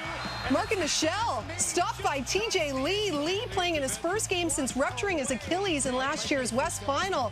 Coming up big. He's back. To end the quarter. As we go to the fourth now, Calgary down a point. It's 20-19. It's Maier completing to Clark Barnes, and the Brampton, Ontario native doing the rest. 40-yard pickup inside the 10, just short of that end zone. And very next play, it's Maier going back to Barnes. He did all the work on the last catch. Deserves that touchdown. Maier's first 3 touchdown games since week 12 of last season. Calgary would fail the 2-point convert, so it's 25-20 Stamps at that point. Final minutes of the game now. The Stamps trying to ice this one, up by just a point. Philpott fumbles. There goes the football. The Lions have it. No, they don't. It was Deontay Evans. Can't keep his mitts on it as Philpott ends up with the football. And as we said, the Stamps end up with a big victory, snapping that 2-game losing skid and handing those BC Lions just their 2nd loss of the season as their 5-game winning streak comes to an end. So yes, all 3 of Calgary's wins this season have come at home, 3-0 at McMahon, but 0-3 on the road. And this was Calgary's first win against the Lions at home in 5 meetings dating back to June of 2019. So it had been a while. With plenty more, let's say hello now to Catherine Burness and the panel. And alongside Matt Dunnigan and Enoch Mwamba, and kudos to that Calgary Stampeders defense. Right from the jump in this game, they were getting all kinds of pressure on Vernon Adams Jr. The BC Lions come up with 24 points. That ties the season low, but that defense, Enoch, they were on fire. Listen, this is what the name of the game was, pressure, and that's what they did, and Calgary came tonight to play. You talk about Vernon Adams not being comfortable all game long. He was getting pressure in his face. He never was able to just sit in the pocket and step into his throws. He was getting knocked down. He didn't get sacked very many times, but the pressure was getting to him. You see here, it was Judge who was putting the pressure on him on a spy. Then he rolls out again, throws it, but couldn't even find the guys. He wasn't able to get in tune tonight, and this is the reason why today an offense that averages 30-plus points a game was not able to get going at all. Yeah, they knew their assignment, that's for sure. And stopped McInnes and Hollins. And between them, they had 4 catches for just over 60 yards. That's a good drive for those 2 guys typically. And that's a good way to stymie that offense. They're absolutely incredible. Vernon Adams, is not stopped many times like this. And, you saw a couple of different ways to deploy spies, and it was from the interior a couple times with Hicks, and then we saw Judge doing it most of the evening. He drew the short straw on that assignment, but he was beautiful. And I got to talk about a little bit about Clark Burns, talking about stepping up on the offensive side of the football, Kate. It was absolutely phenomenal watching this kid, be in the moment, and he delivered the mail, and Jake was happy to give it to him and find him, and it was just one of those nights that looked good on this football team. Of course, that's his #1 cat, Bagleton, making it happen. And Jake sliced and diced him for 25-32. I love the last throw of the game. Chunked it about 15 rows into the stands, on purpose, kill the time, walk off with a victory. A hard-fought one. There's Barnes getting the end zone.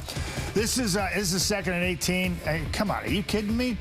You got to be playing the sticks there. And Barnes, he said, "No, I'll take it. You want to give me that all day long?" Yeah. So it's one of those games that they needed to have. They claw back to 500, and this football team is heading the right direction after a tough loss on the road in Winnipeg last week. Yeah, they snapped that mini slide, and you know what? They love playing at home. They do. And Jake Mayer to have this type of game, I loved what he said after last week's loss, guys. He said, "Hey, it was on me. I can't be giving up the football." We saw Nichols take pick six back, and Jake, after that football game, a hard-fought football game, said, "It's on me." So for this kid to go out there and perform like he did today, that's what you need in your leader and your quarterback. That was a really nice win. Tightens up the West as well, which we were talking about before. And for the BC Lions, they need this bye. We saw Vernon grabbing his ribs a lot in this game. Bye couldn't come at a better time. And for the Stampeders, they are off to the nation's capital to take on the Red Blacks as we send it back to SportsCenter. And what a game for Jake Mayer. Over 300 yards passing, 3 touchdowns, and he is new on SC.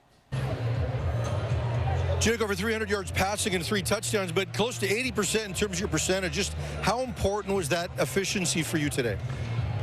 Yeah, we talked about how we had to sustain drives just because of the offense we were playing and just the dynamic of the game that we were faced with.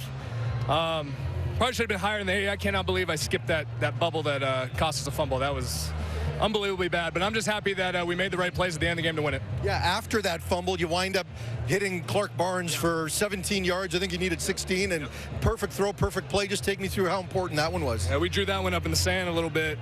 We knew the down and distance. I actually had missed Clark on the double move down the sideline. We basically ran the play back and just said, hey, let's just get to the sticks and try to get one, and it's always a great feeling when that works out. You had a lot of short fields in the first half that led to 2 of the touchdowns. Did it feel like a complete complementary football 3-phase win? It really did. And man, we were far from perfect. I don't know, that's just the CFL though. It's never perfect. It's an interesting game. You just have to keep rolling with the punches. And when it's time to make a play in the fourth quarter, we have to do it. We haven't done it much all year, and tonight we did. Yeah, you talk about that. I mean, you've lost a lot of close games, lost the last 2 to win a close one, and to do it against one of the top teams. How important is that for your room? I've said it all year. I think we can play with anybody. I think we can beat anybody, but anybody can beat us. So it really is. You wake up every morning on game day, and you never know. But that's at least exciting for us because I've been on teams before where maybe you didn't have that feeling. So it's good to know that we have that ability. Congrats, Jake. Thanks for this. Appreciate it. Now, new on SC, Farhan is catching up with Cameron Judge. Cam, so much talk about how explosive BC's offense was.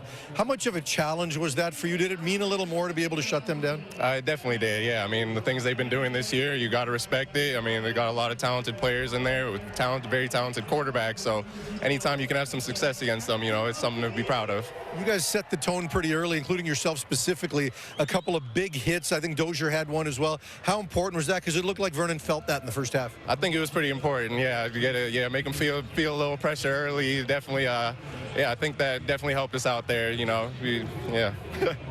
also spied him a lot throughout this game. I mean, is that kind of the secret? Because you've played against Vernon a lot now. Yeah, sometimes you got to switch it up on him. If he's preparing for the spy, maybe he'll have something to answer for it. So, I think the plan is just keep him guessing and try to make it hard for him to read out there. And, when he thinks he has something, maybe we can take that away. You guys are perfect at home now, but you've lost a few close games. How important was it to you guys to win a close game, but against the top team? Oh, it was huge. I mean, that's what we've been talking about with fourth quarters where we've been struggling lately, especially the last 2 weeks. So, it definitely feels good to be able to put together a full game, focus for all 60 minutes and get a win. Thanks for this, Cam. All right, thank you.